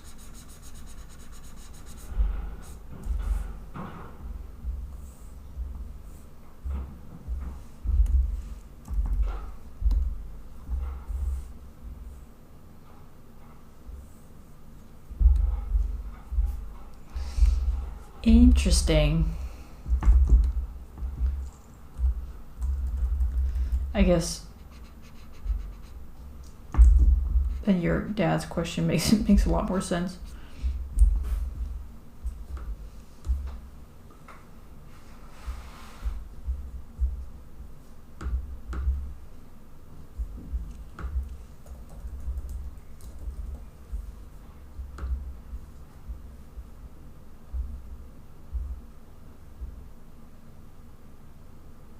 Oh yeah, it's way more. Oh, that's so funny. Like, I had such a wrong idea of like where Slovenia was in Europe. I thought it was like way more northern compared to what it actually is. Like, it's so close to Italy. So no wonder that your produce is so much better.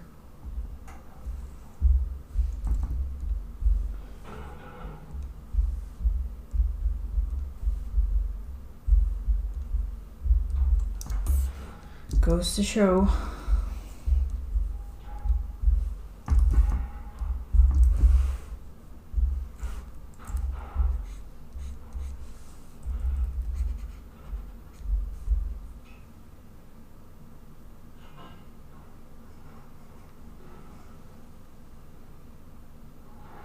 What kind of climate does the other part have? Is it like in the it's closer to the mountains? Yeah, okay.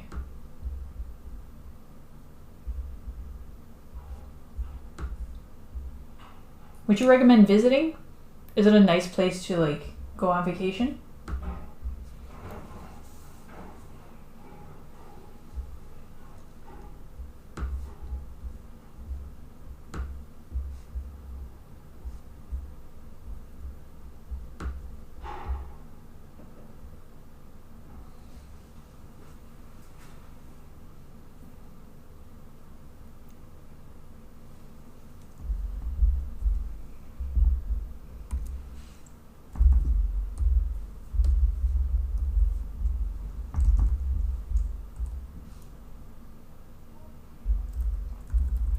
All right, I'll put it on my list.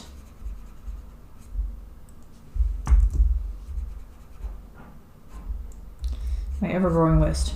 But honestly, my list so far mostly consists of like really far away countries like Japan and New Zealand and going back to the States. So I could do with a few more things on my wish list that are close to home. Yeah, it's a great list. It's also an expensive list. Man. those trips.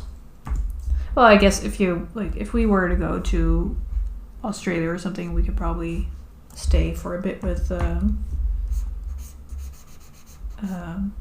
my husband's family or something. So I guess that wouldn't be too expensive, but we probably want to go somewhere else too. So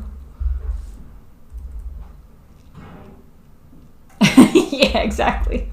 Have you booked your flights yet?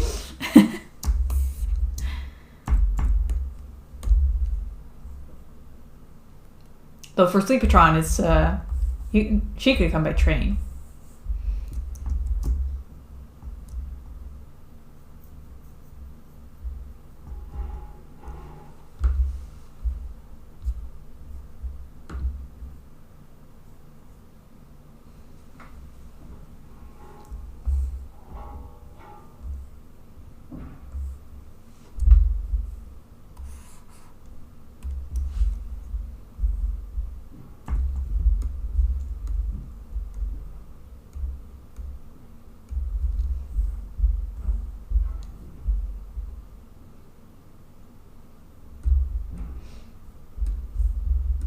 What's on your vacation wish lists? Do you have any? Barring any budgets. No, I mean, not barring any budgets. Throw budgets out the window. Money is unlimited. What would you want to do?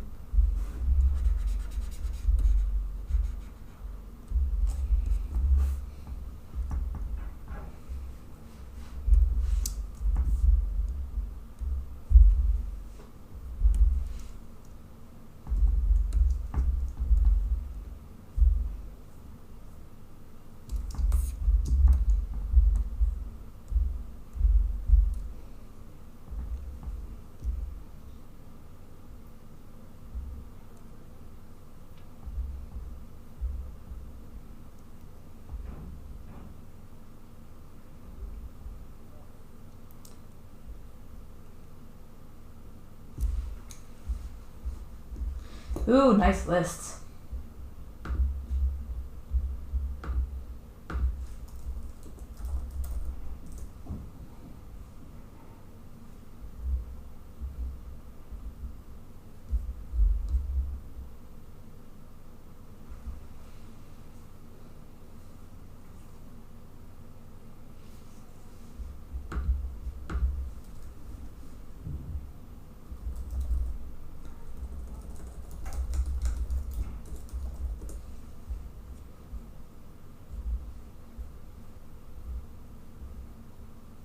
So why Isle of Skye specifically?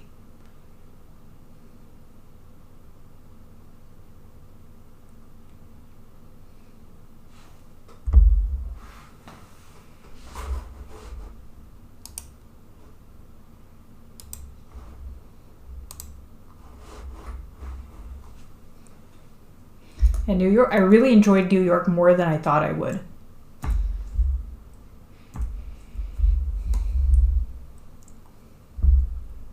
Paris? What does your wife want to see about Paris? Is it like from the stories, or does she like know something that she wants to visit there?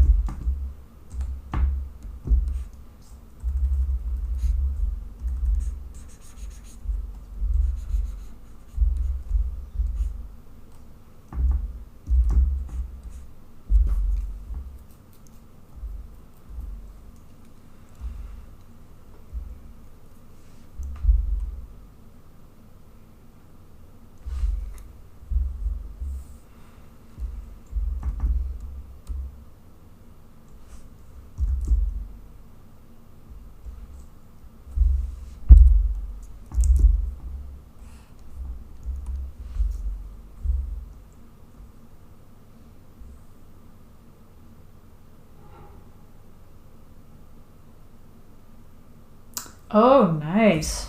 Okay. Sounds like some really immersive stuff. It does look beautiful from pictures.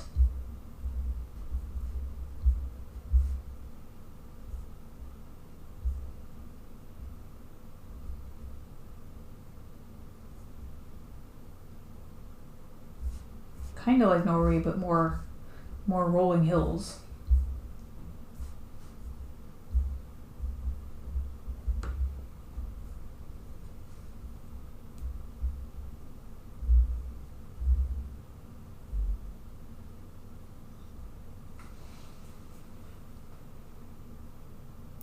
Ah, so she wants to show you Paris. Okay, that's cool.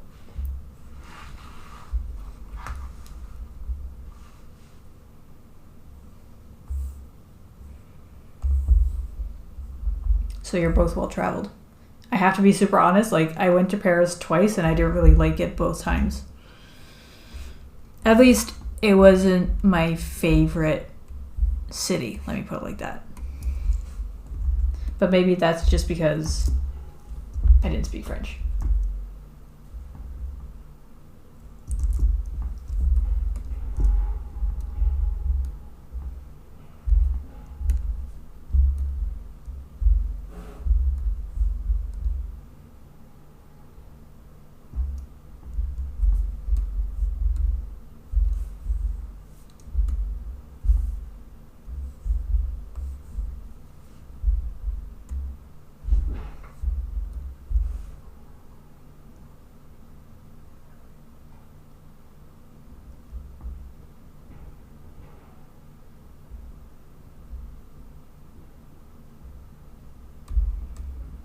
That's so cool. See, that's one thing that I find really hard about like the discussion where people are like, well, you don't need to like take a vacation to a faraway country, just stay closer to home and like save money and save the environment and that kind of stuff. And I'm like, yeah, but going to a completely different culture is so educational and like mind-blowing. Like every time I go somewhere completely different, it's like you can't get that from a book, you know. And I really feel like I see the world in like more shades of gray because of all the things I've seen.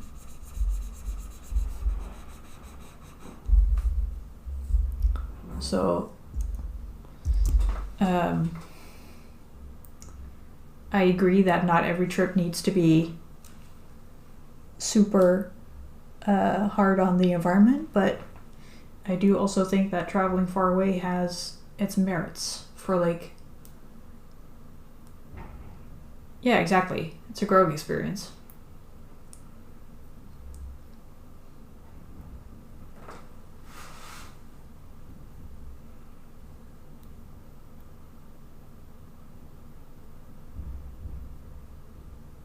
Yeah, that's something that,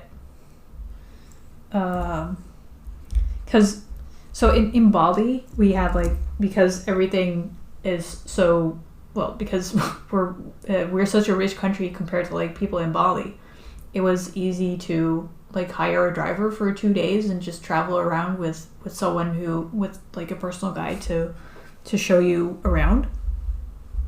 And on the one hand, I learned so much more than I would have like just driving around or walking around and like not, hiring someone to tell us more about the country. On the other hand, I do always feel kind of like, I don't know, it just doesn't really sit right with me to like be there as a Western person, like looking at how other people are living their lives, because like he also took us to like his family to like meet them and see how an actual Balinese family lived. And on the one hand, like I super appreciate it, and I find it really informative, and it was really nice to like hear all the stories that he had to tell. But on the other hand, I kind of felt like are we not like impeding on these people too much?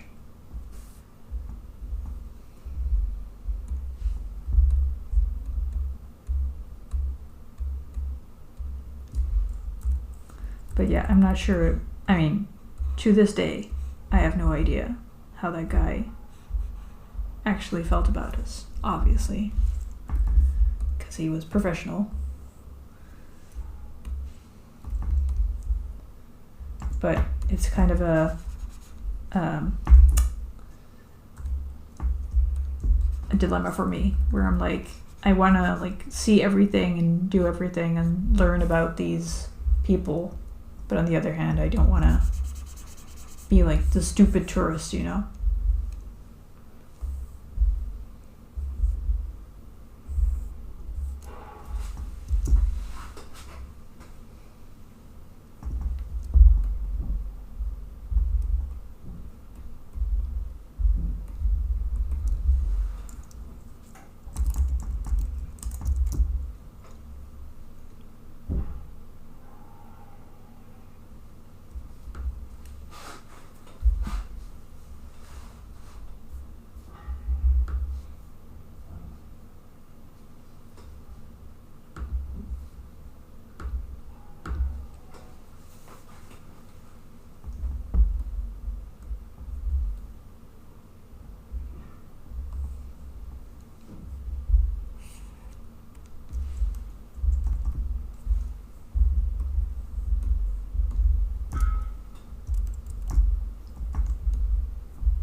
Yeah, I mean, like walking around and experiencing the city, like obviously it works anywhere. It's just that, for example, we did this. My stepdad's family is, well, like one part of his family is from Rotterdam, so we, on like a family day, like some family members had looked up the history of the family and took like the whole family through Rotterdam, telling us all kinds of things about, you know, the family and parts of Rotterdam that happened like bombed, but there was a history there and that kind of stuff, and that's all stuff that you wouldn't pick up like without a guide, you know? So usually I do try to get something of a guide, or at least like an audio tour or something, just because you get so much more story behind it when someone like basically takes you by the hand.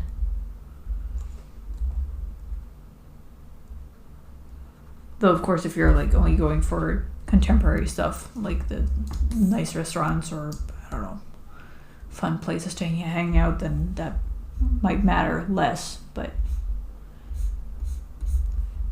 still it gives a lot of context, I feel, to those visits.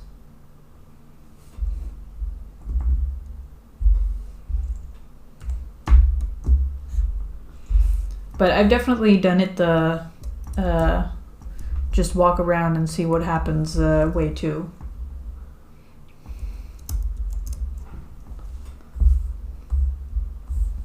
Maybe that's what I did in Paris too, so maybe that's why I appreciated it less.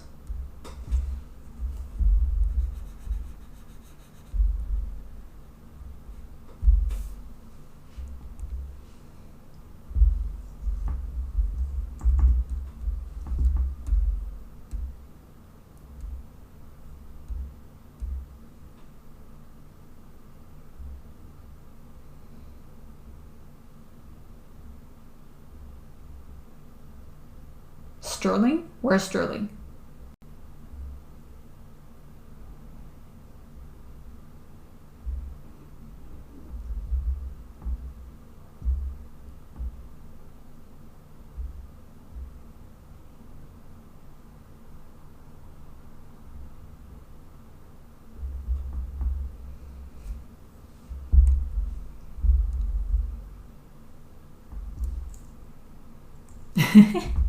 More Scotland. So I've been wanting to do a road trip through Scotland, so I might have to hit you up for some tips.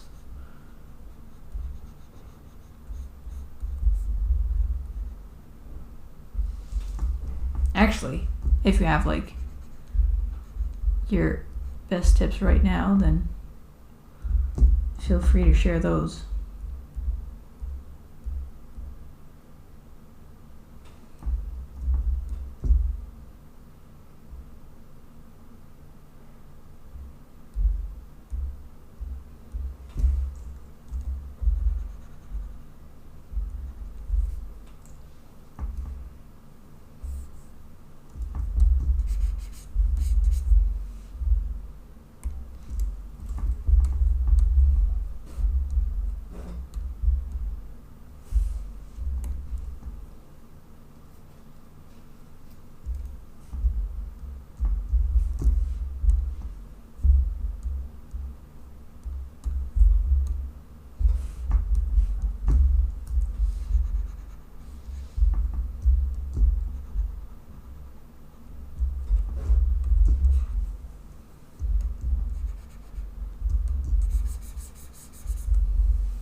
Inverness. Okay, I'll keep that in mind. Now, I still don't really drink, so any distilleries or whatever are not going to be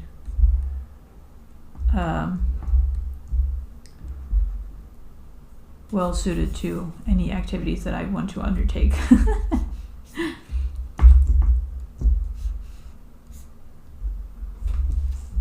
I mean, it would be interesting to like visit one, but then they won't be earning anything with me buying any beers or something, so.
Holyrood. Oh, Holyrood Palace? Holyrood?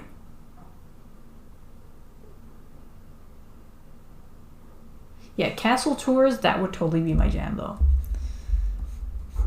I love seeing those.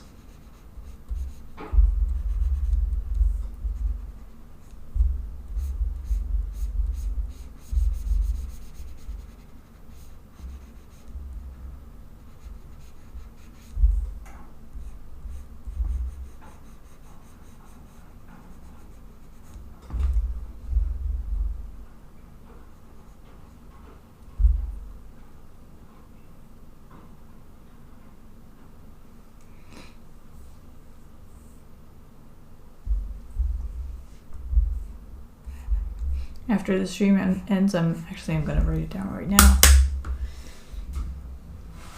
Because otherwise I'm gonna have the same thing where I'm gonna be like, oh, I'll write it down later, and then it never happens.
Oh, that's pretty cool. So there's some good views there. I think my favorite place that I ever visited, am I gonna say this? Yeah, right? Yeah, I think so. Well, it's high on my list anyway. Is Zion National Park in the States. It was just like that perfect mix of like blue skies and red mountains, and then lots of greenery in between. So there was like so much color going on everywhere. It was really cool. And the hikes were nice.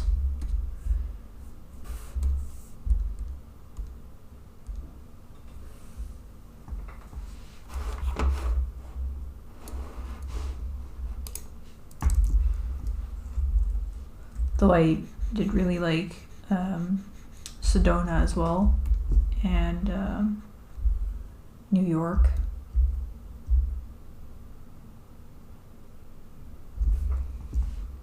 And Norway. So if you wanna have any Norway tips, Nika, then let me know. Though for the Northern Lights, you definitely have to go more to the north than we have been.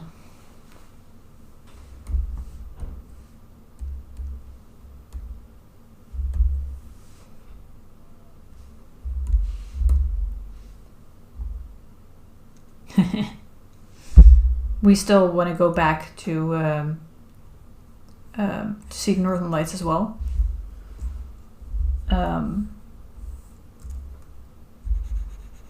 There's a guy that we met on our sailing trip in Greece, Dutch guy, but he ended up just like selling everything and moving to Norway to do Northern Lights tours.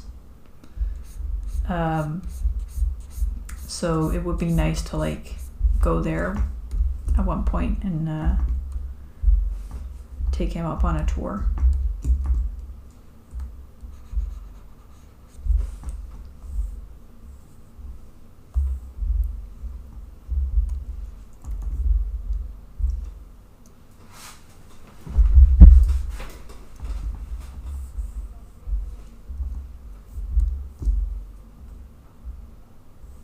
Yeah, exactly.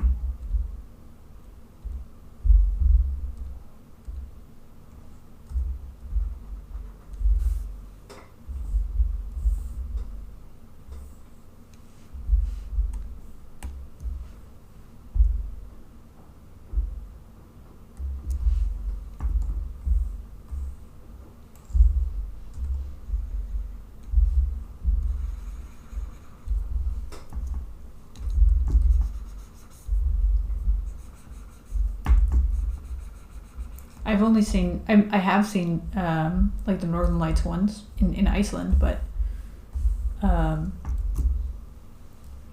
was really, really vague.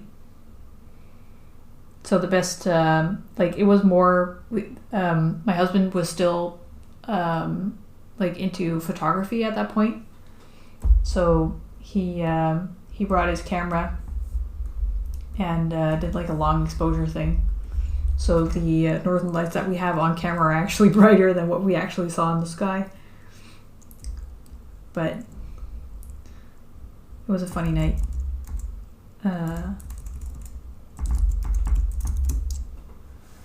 Because it was like we were going on a tour, and it's like they drive you out of Reykjavik with a bus to like a place where there's no light pollution, obviously, or not obviously, to a place where there's no light pollution, so you can see it all better. But then there's never, it's never given that they'll show up, at least at that latitude. Yeah. So it was like, yeah, we might see them, we might not. So we've been, waiting for a while. My husband got like some nice starry night pictures, and everybody was kind of like getting back into the bus again. Like, okay, we're kind of done. We're cold. Let's go home because it's not going to happen. And then I remember like someone from outside the bus going like, Caroline? So everybody like heard the voice and stood up and got out of the bus again because they were like, oh my God, it's happening. And then we went outside and there was like a very vague thing. Very vague aurora. But we did get to see it a tiny bit.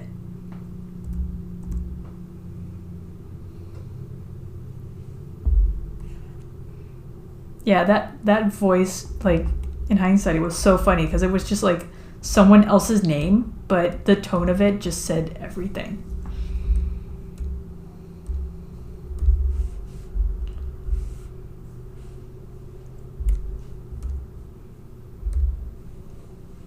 And I think even then, people were getting back on the bus. I think we went out twice because I also remember the guide being like, well, folks, so this is how it goes. Sometimes we do see some Northern Lights and sometimes we don't, but like, and then he looked out the window, and like over his shoulder, and he was like, oh, everybody get out the bus, it's coming. So at that point, like when we were there, it was just really unpredictable.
Can you imagine a dog man like this coming at you?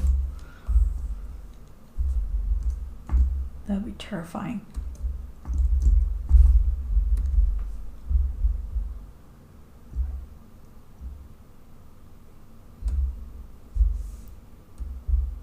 Yeah, I mean,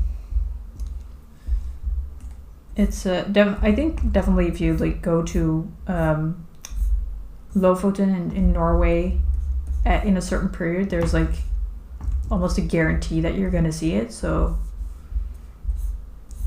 if you're able to go there during, I don't know, winter, like March or something, then you definitely should be able to.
I'm not sure if Red would count as a good dog, honestly, because he has more human traits than dog traits, if I'm perfectly honest. So I'm not sure if Red is worthy of doghood. Sounds like he's a bad person per se, but he's definitely not as we don't deserve dogsy as dogs.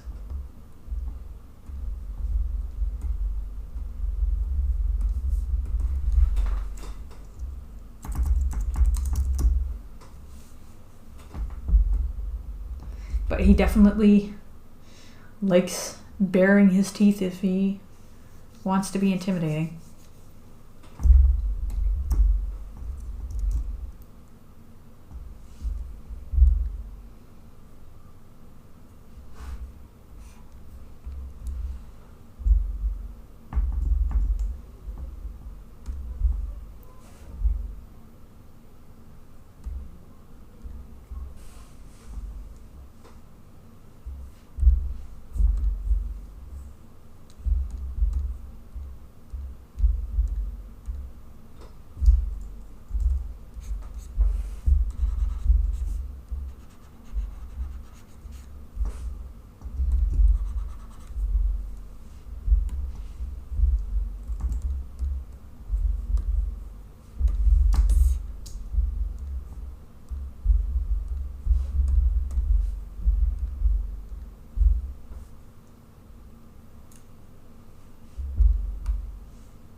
You know, that's kind of something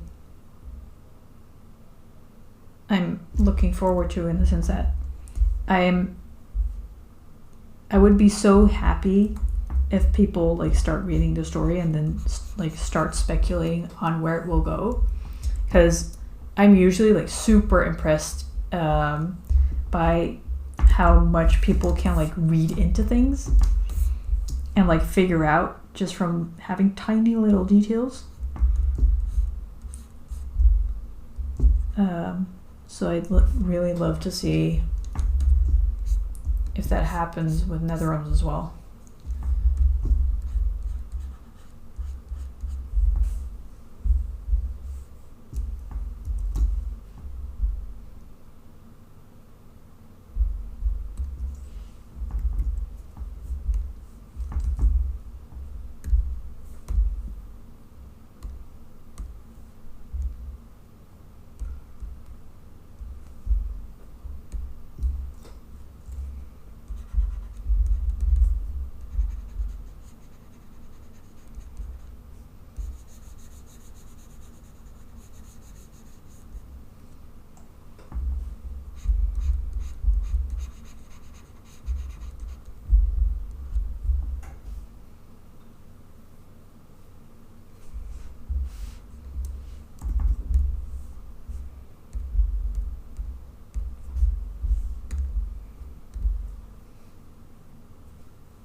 mean, there's not much to speculate on right now, obviously, because we're only 10 pages in, but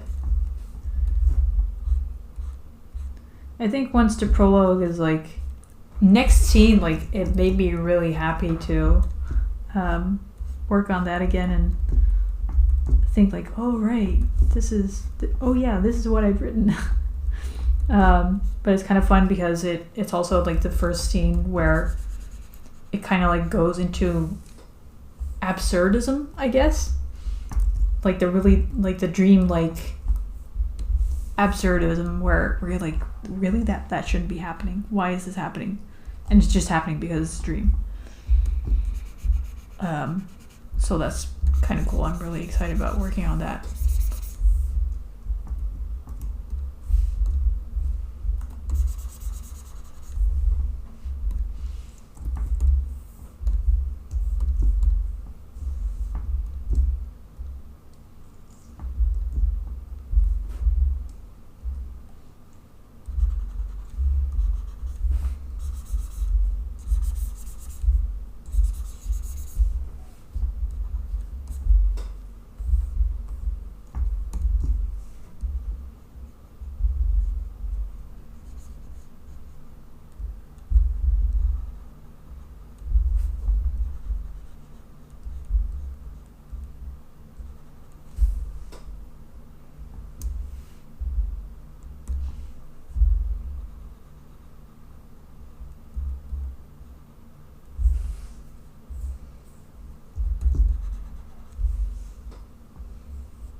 I blasted through those last few pages, but that was probably because there were fewer characters on there.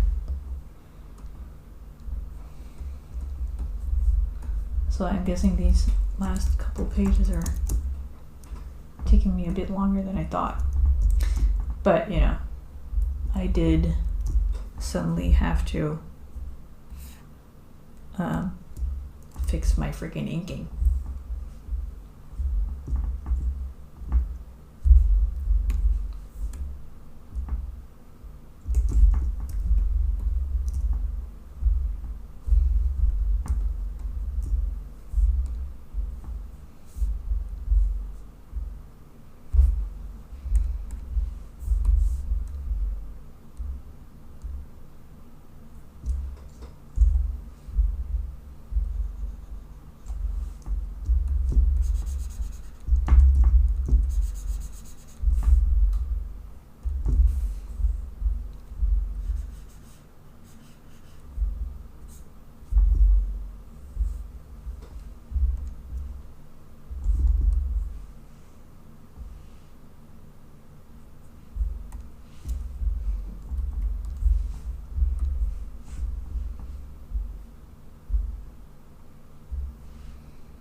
Hey, Moose. Not yet. There's still time to tell us how you're doing. If you have a travel bucket list.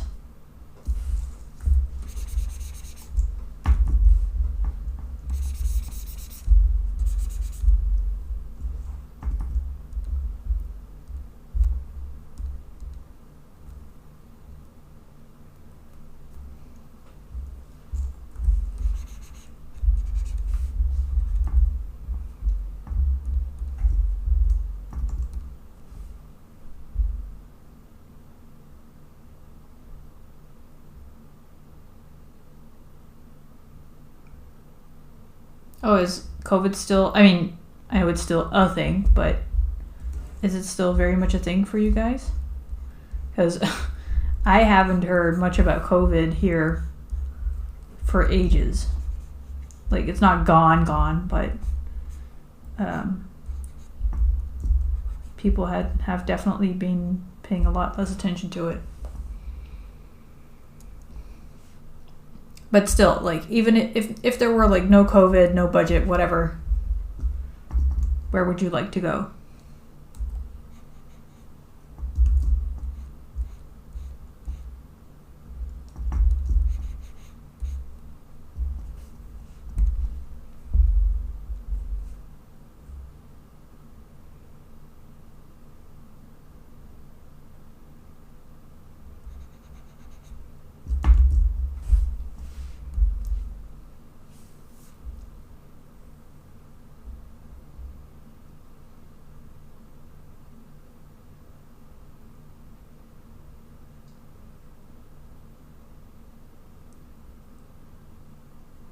Oh, but that's a great reason to travel.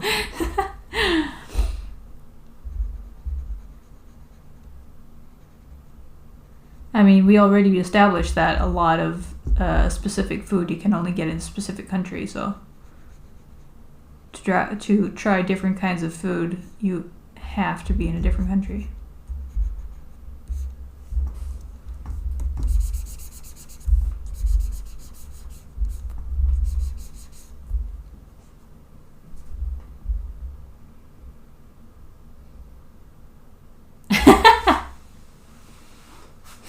Yeah, exactly. Come to Netherlands for the oliebollen and the stroopwafels.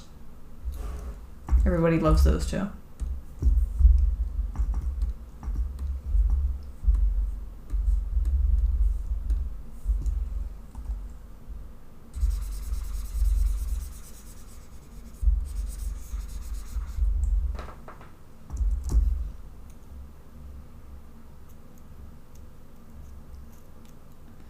The best fright. You know, I had like the best. What was it? It was like, you know, those. Not really breaded pork, but it's like sticky crispy pork or something. Like the best version of that I ever had was like somewhere in Vegas. When I was like 18. So when I was there again, when was that? In 2017 with my husband.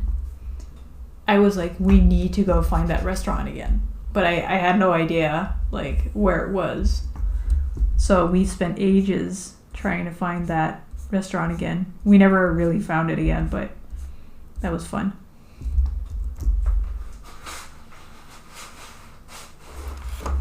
Organ meat? Ew. Yeah, but that's a horrible picture of oliebollen. Hold on. This is what they should look like.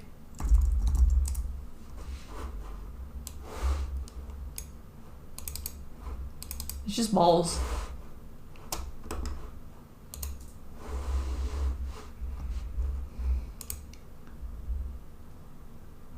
No, the raisin ones are not evil. The raisin ones are the best ones.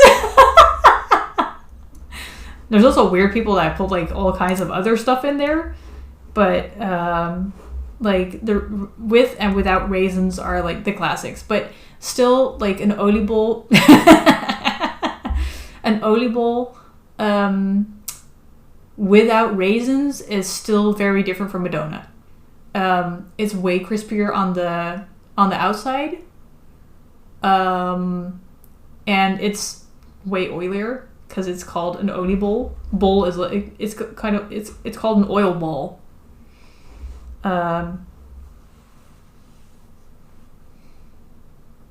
So yeah, but you know, they're great for like 2 weeks around New Year's, and then you're absolutely sick of them.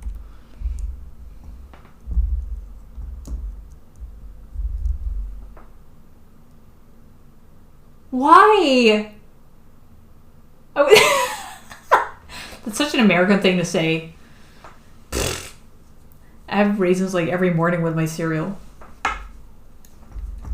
My favorite cereal is Raisin Bran.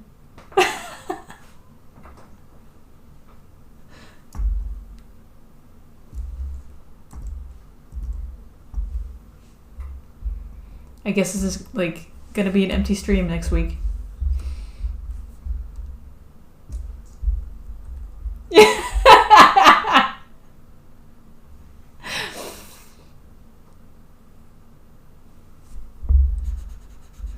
Oh man. Well, I know which kind of oliebol I'm feeding you, Luz, if you ever come visit. It's gonna be with raisins.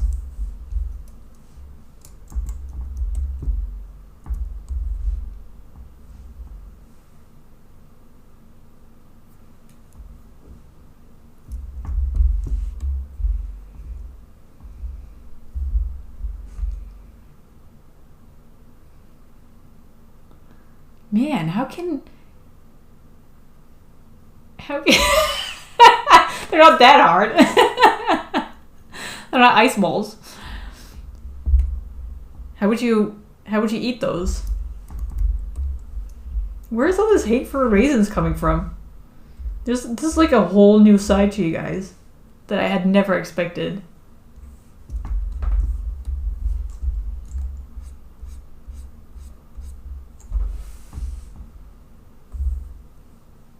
Is this like some childhood trauma?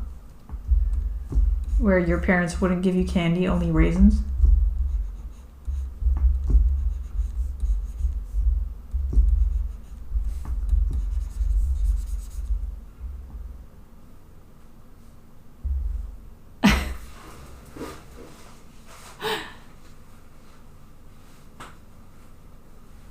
Man, that's weird.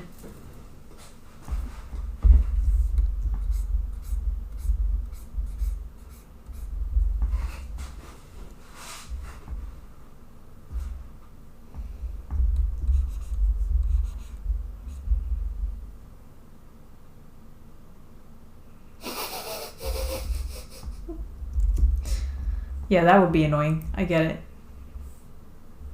Still, raisin oil balls? Well, I guess Nika doesn't like them either. We always eat them with raisins. My whole family.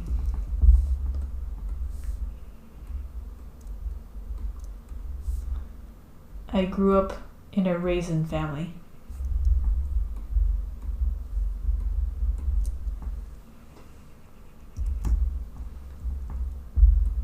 At least for the oliebollen.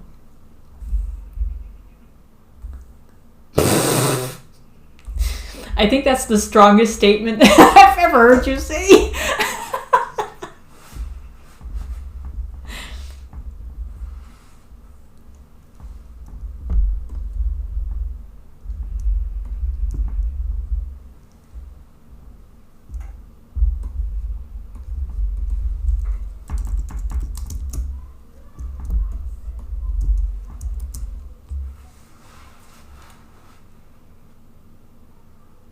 I have literally never seen... Hold on. Okay, we were talking about this earlier, but... Oliebollen met chocolade. Well, it's a thing. Oh, chocolate oil balls. That's all... No, man. That's all wrong, though. Oh yeah, this is the stuff that people do with pear, but like the red ones, you know? The sweet ones. Man, this looks weird. Weird.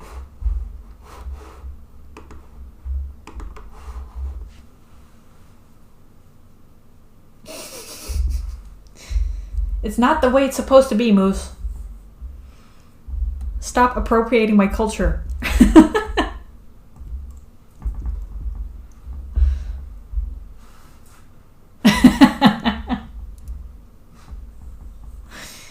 Oh my gosh. I think, what was it? There were the first reports I've seen of specialty oliebollen were this year actually, where they were made with like marzipan, I think.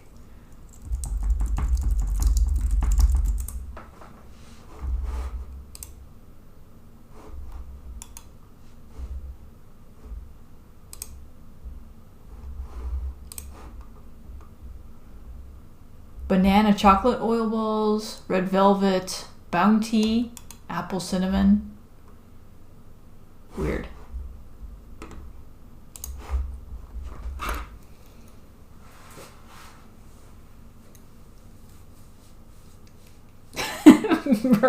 American Dutch donuts.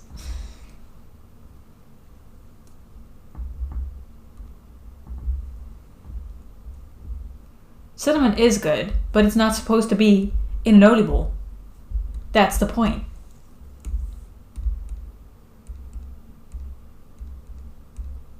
Like, I like all the things that you're mentioning. I like chocolate. I like cinnamon. I like... What else did we say? Oatmeal raisin. Oh, wait. We didn't like raisin. But they're just not supposed to be in an oatmeal bowl.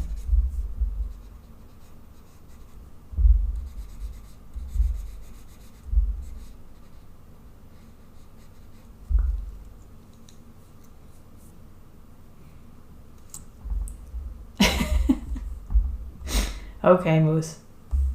Gosh.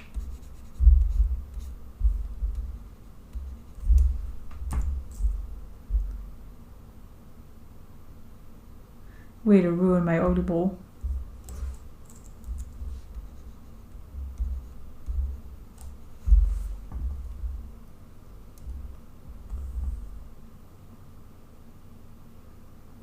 Well, I would never have a peanut butter banana sandwich in the first place, so...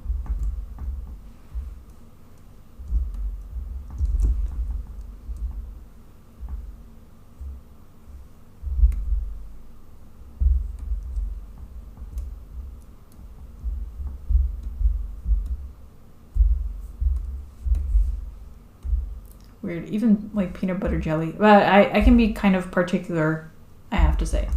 I have to admit about my, I don't like cake with fruit in them either.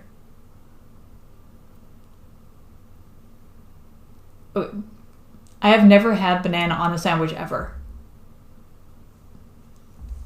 I guess it just seems weird to me to put something so starchy on more starch.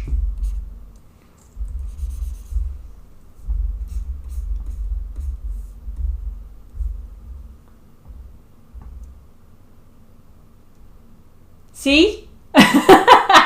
Thank you.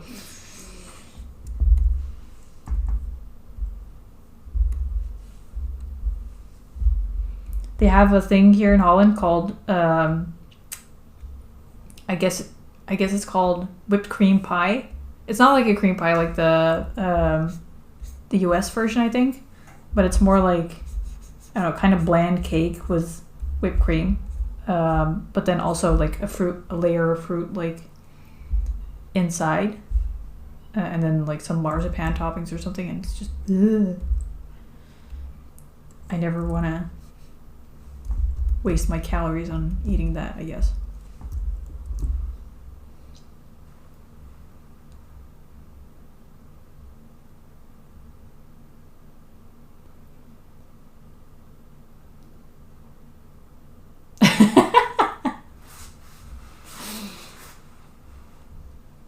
See, raisins, I guess what I don't like about fruit in cakes is that it's like it seeps into the cake, which makes the cake really yucky for me.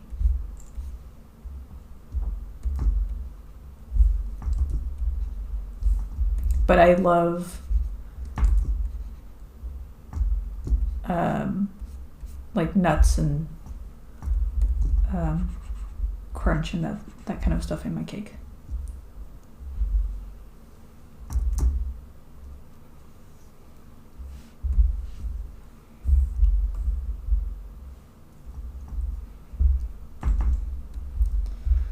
Man, look at us getting all particular about our food tastes.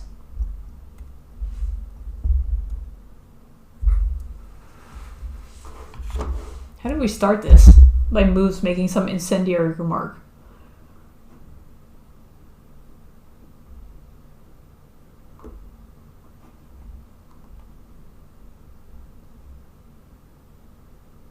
Another raisin hater.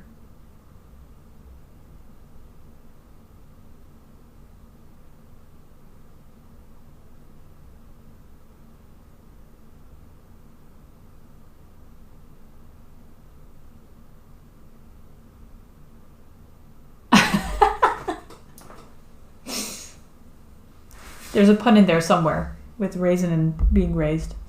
I don't know what it is, but it's in there somewhere.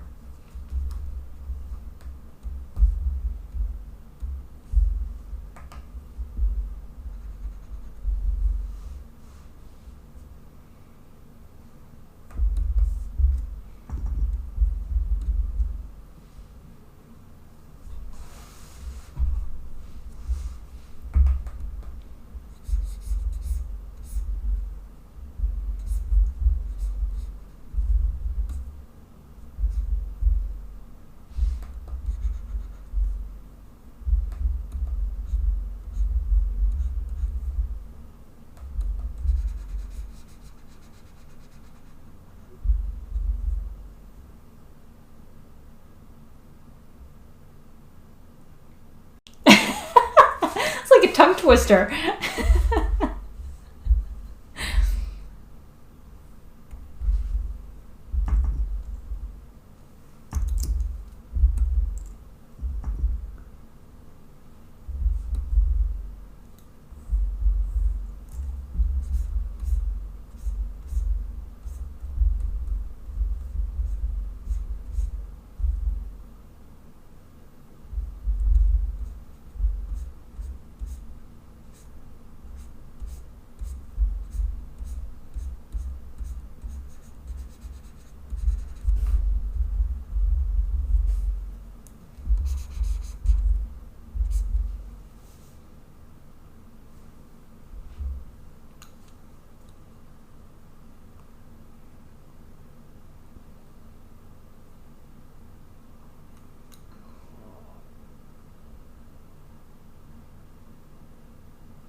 Oh, did I? I'm like opening my phone to answer a message, but now I'm seeing the headline again. Did you see that Twitter hasn't paid their rent for like the main office for like HQ?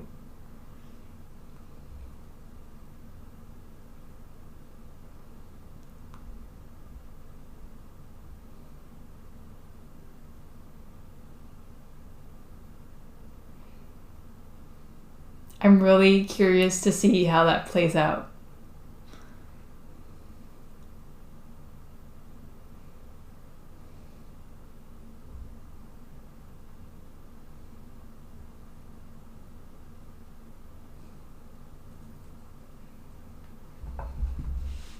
Yeah, it's like every time Twitter gets in the news, like I mean, I said before, like I'm not sure if the media is just trying to put a spin on it, but every time Twitter gets into news, it's like it's nothing good.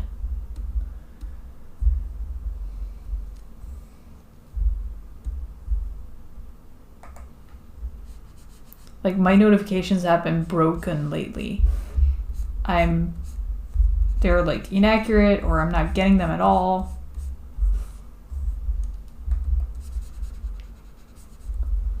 I'm missing like some replies that I got on my comments just because they're not showing up in my notifications. It's really annoying.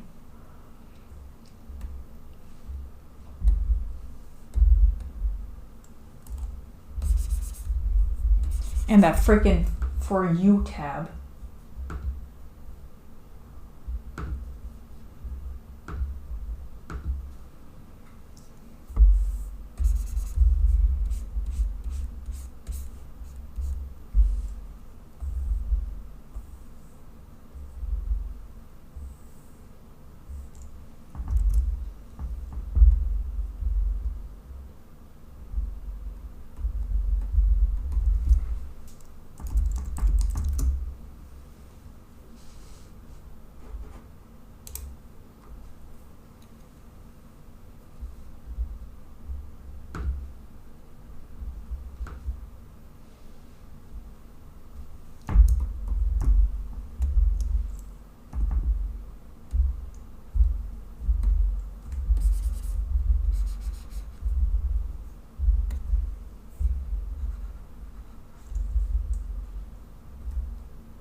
Yeah, same.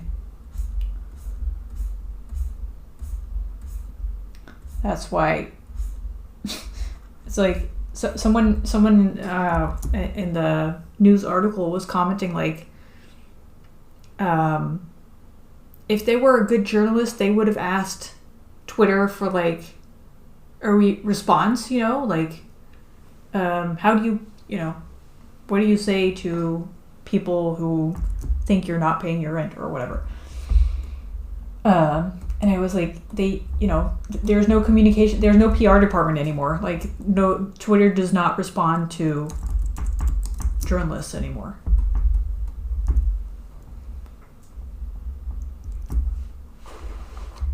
Yeah, that's what I've been reading too.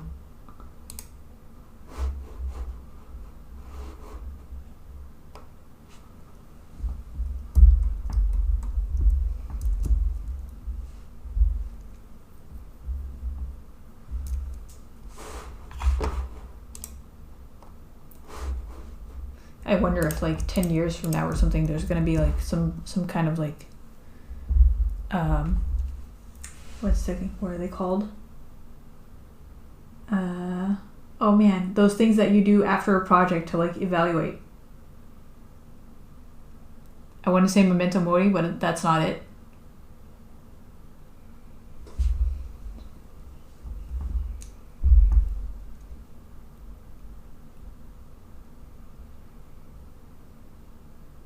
No, not retrospect. It's something with an M, I think.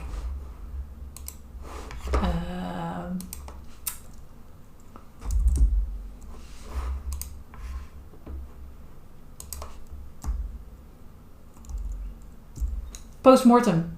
Thank you. That's it. So, but I was gonna say, like, I feel like in 10 years there might be like some postmortem or something where people like how everything went wrong at Twitter, the company that died 10 years ago.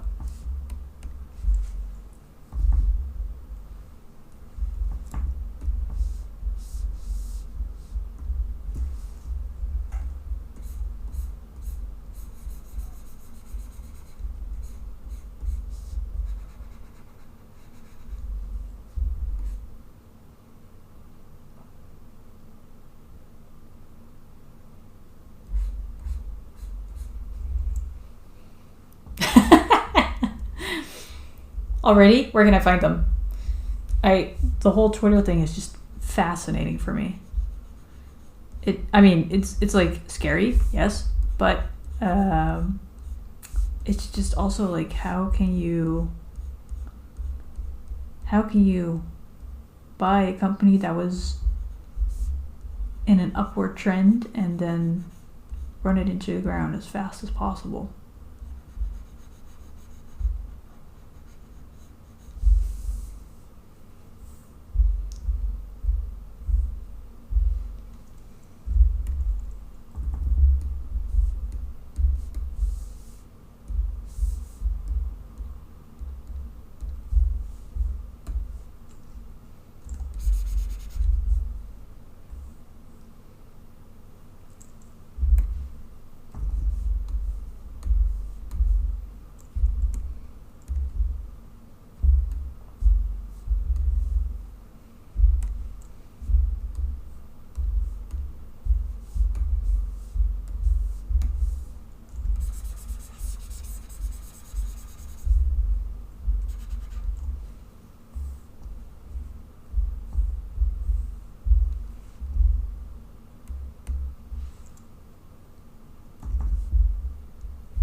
All right, I think I am going to call it quits now because I'm seeing that it's 5:45. I'm getting hungry.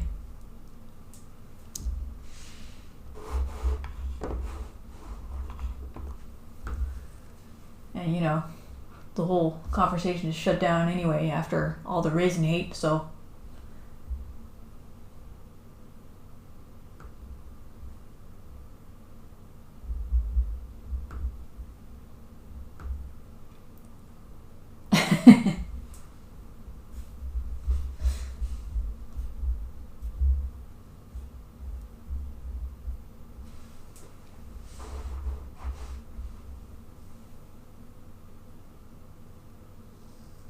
Fine, okay. Yithian is like right in the middle.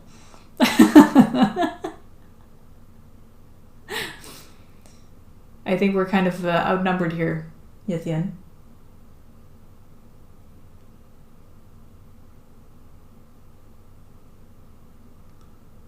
Oh yeah, so before I go, just to draw your attention to, yeah, exactly, to my newsletter. If you have like an idea for a commission, for a portrait commission, and you want a chance at like a free commission for me, then you can like subscribe, and it'll be entered into like a draw, and I'll draw a name or an email basically on the 6th, and it might be you. So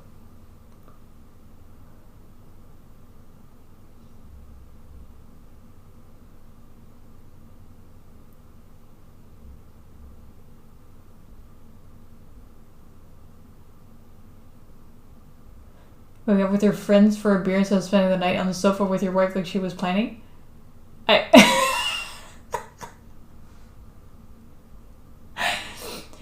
What a comparison.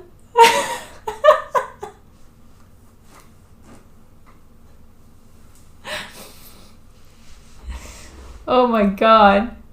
I never, in a million years, I would not have expected reasons to be so polarizing.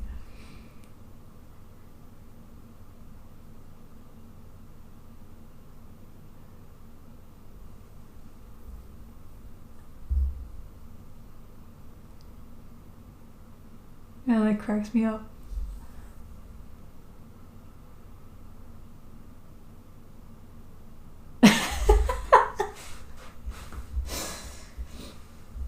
I'm gonna make like a Twitter poll to see who likes raisins and who doesn't. Yeah, exactly. Let's bring the raisin battle to Twitter.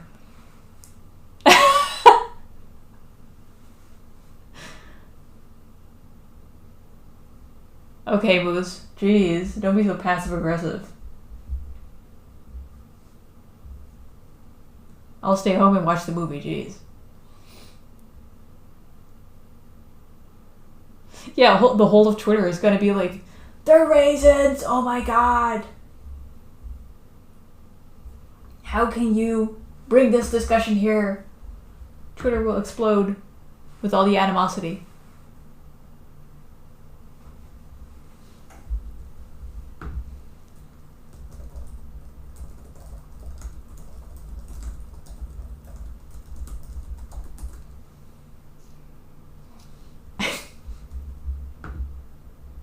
I'm making the poll right now.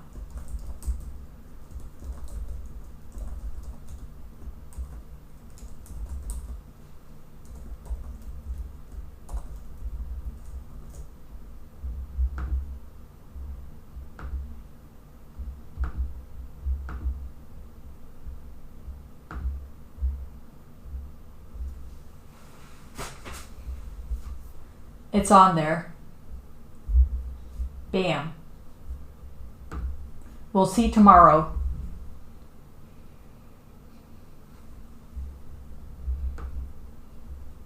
I will update you in my newsletter. I'll send out an update.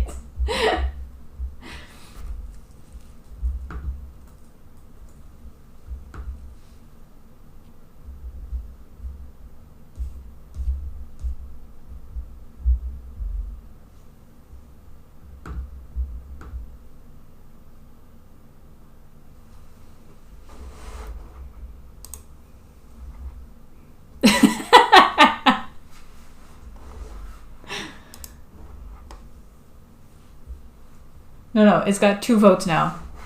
So And it's not me. I will remain neutral in this poll. Oh, it's 50-50.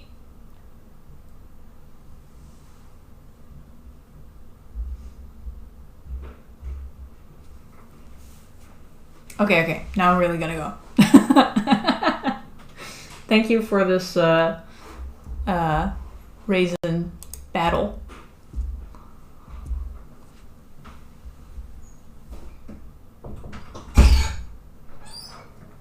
Hi, we're discussing raisins. Do you hate them, or my husband is just coming in? Do you hate or love raisins? Or Matt? Love is a strong word, but they're good. See? One more vote. For raisins. They all hate raisins. Okay, well, time to end the stream, I guess. Yeah, that's what we said. Not okay.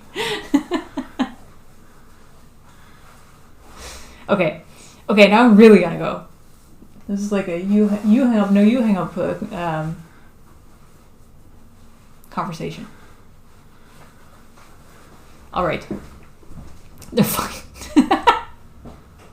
Okay, I'm going. Bye, guys. I'll see you next week.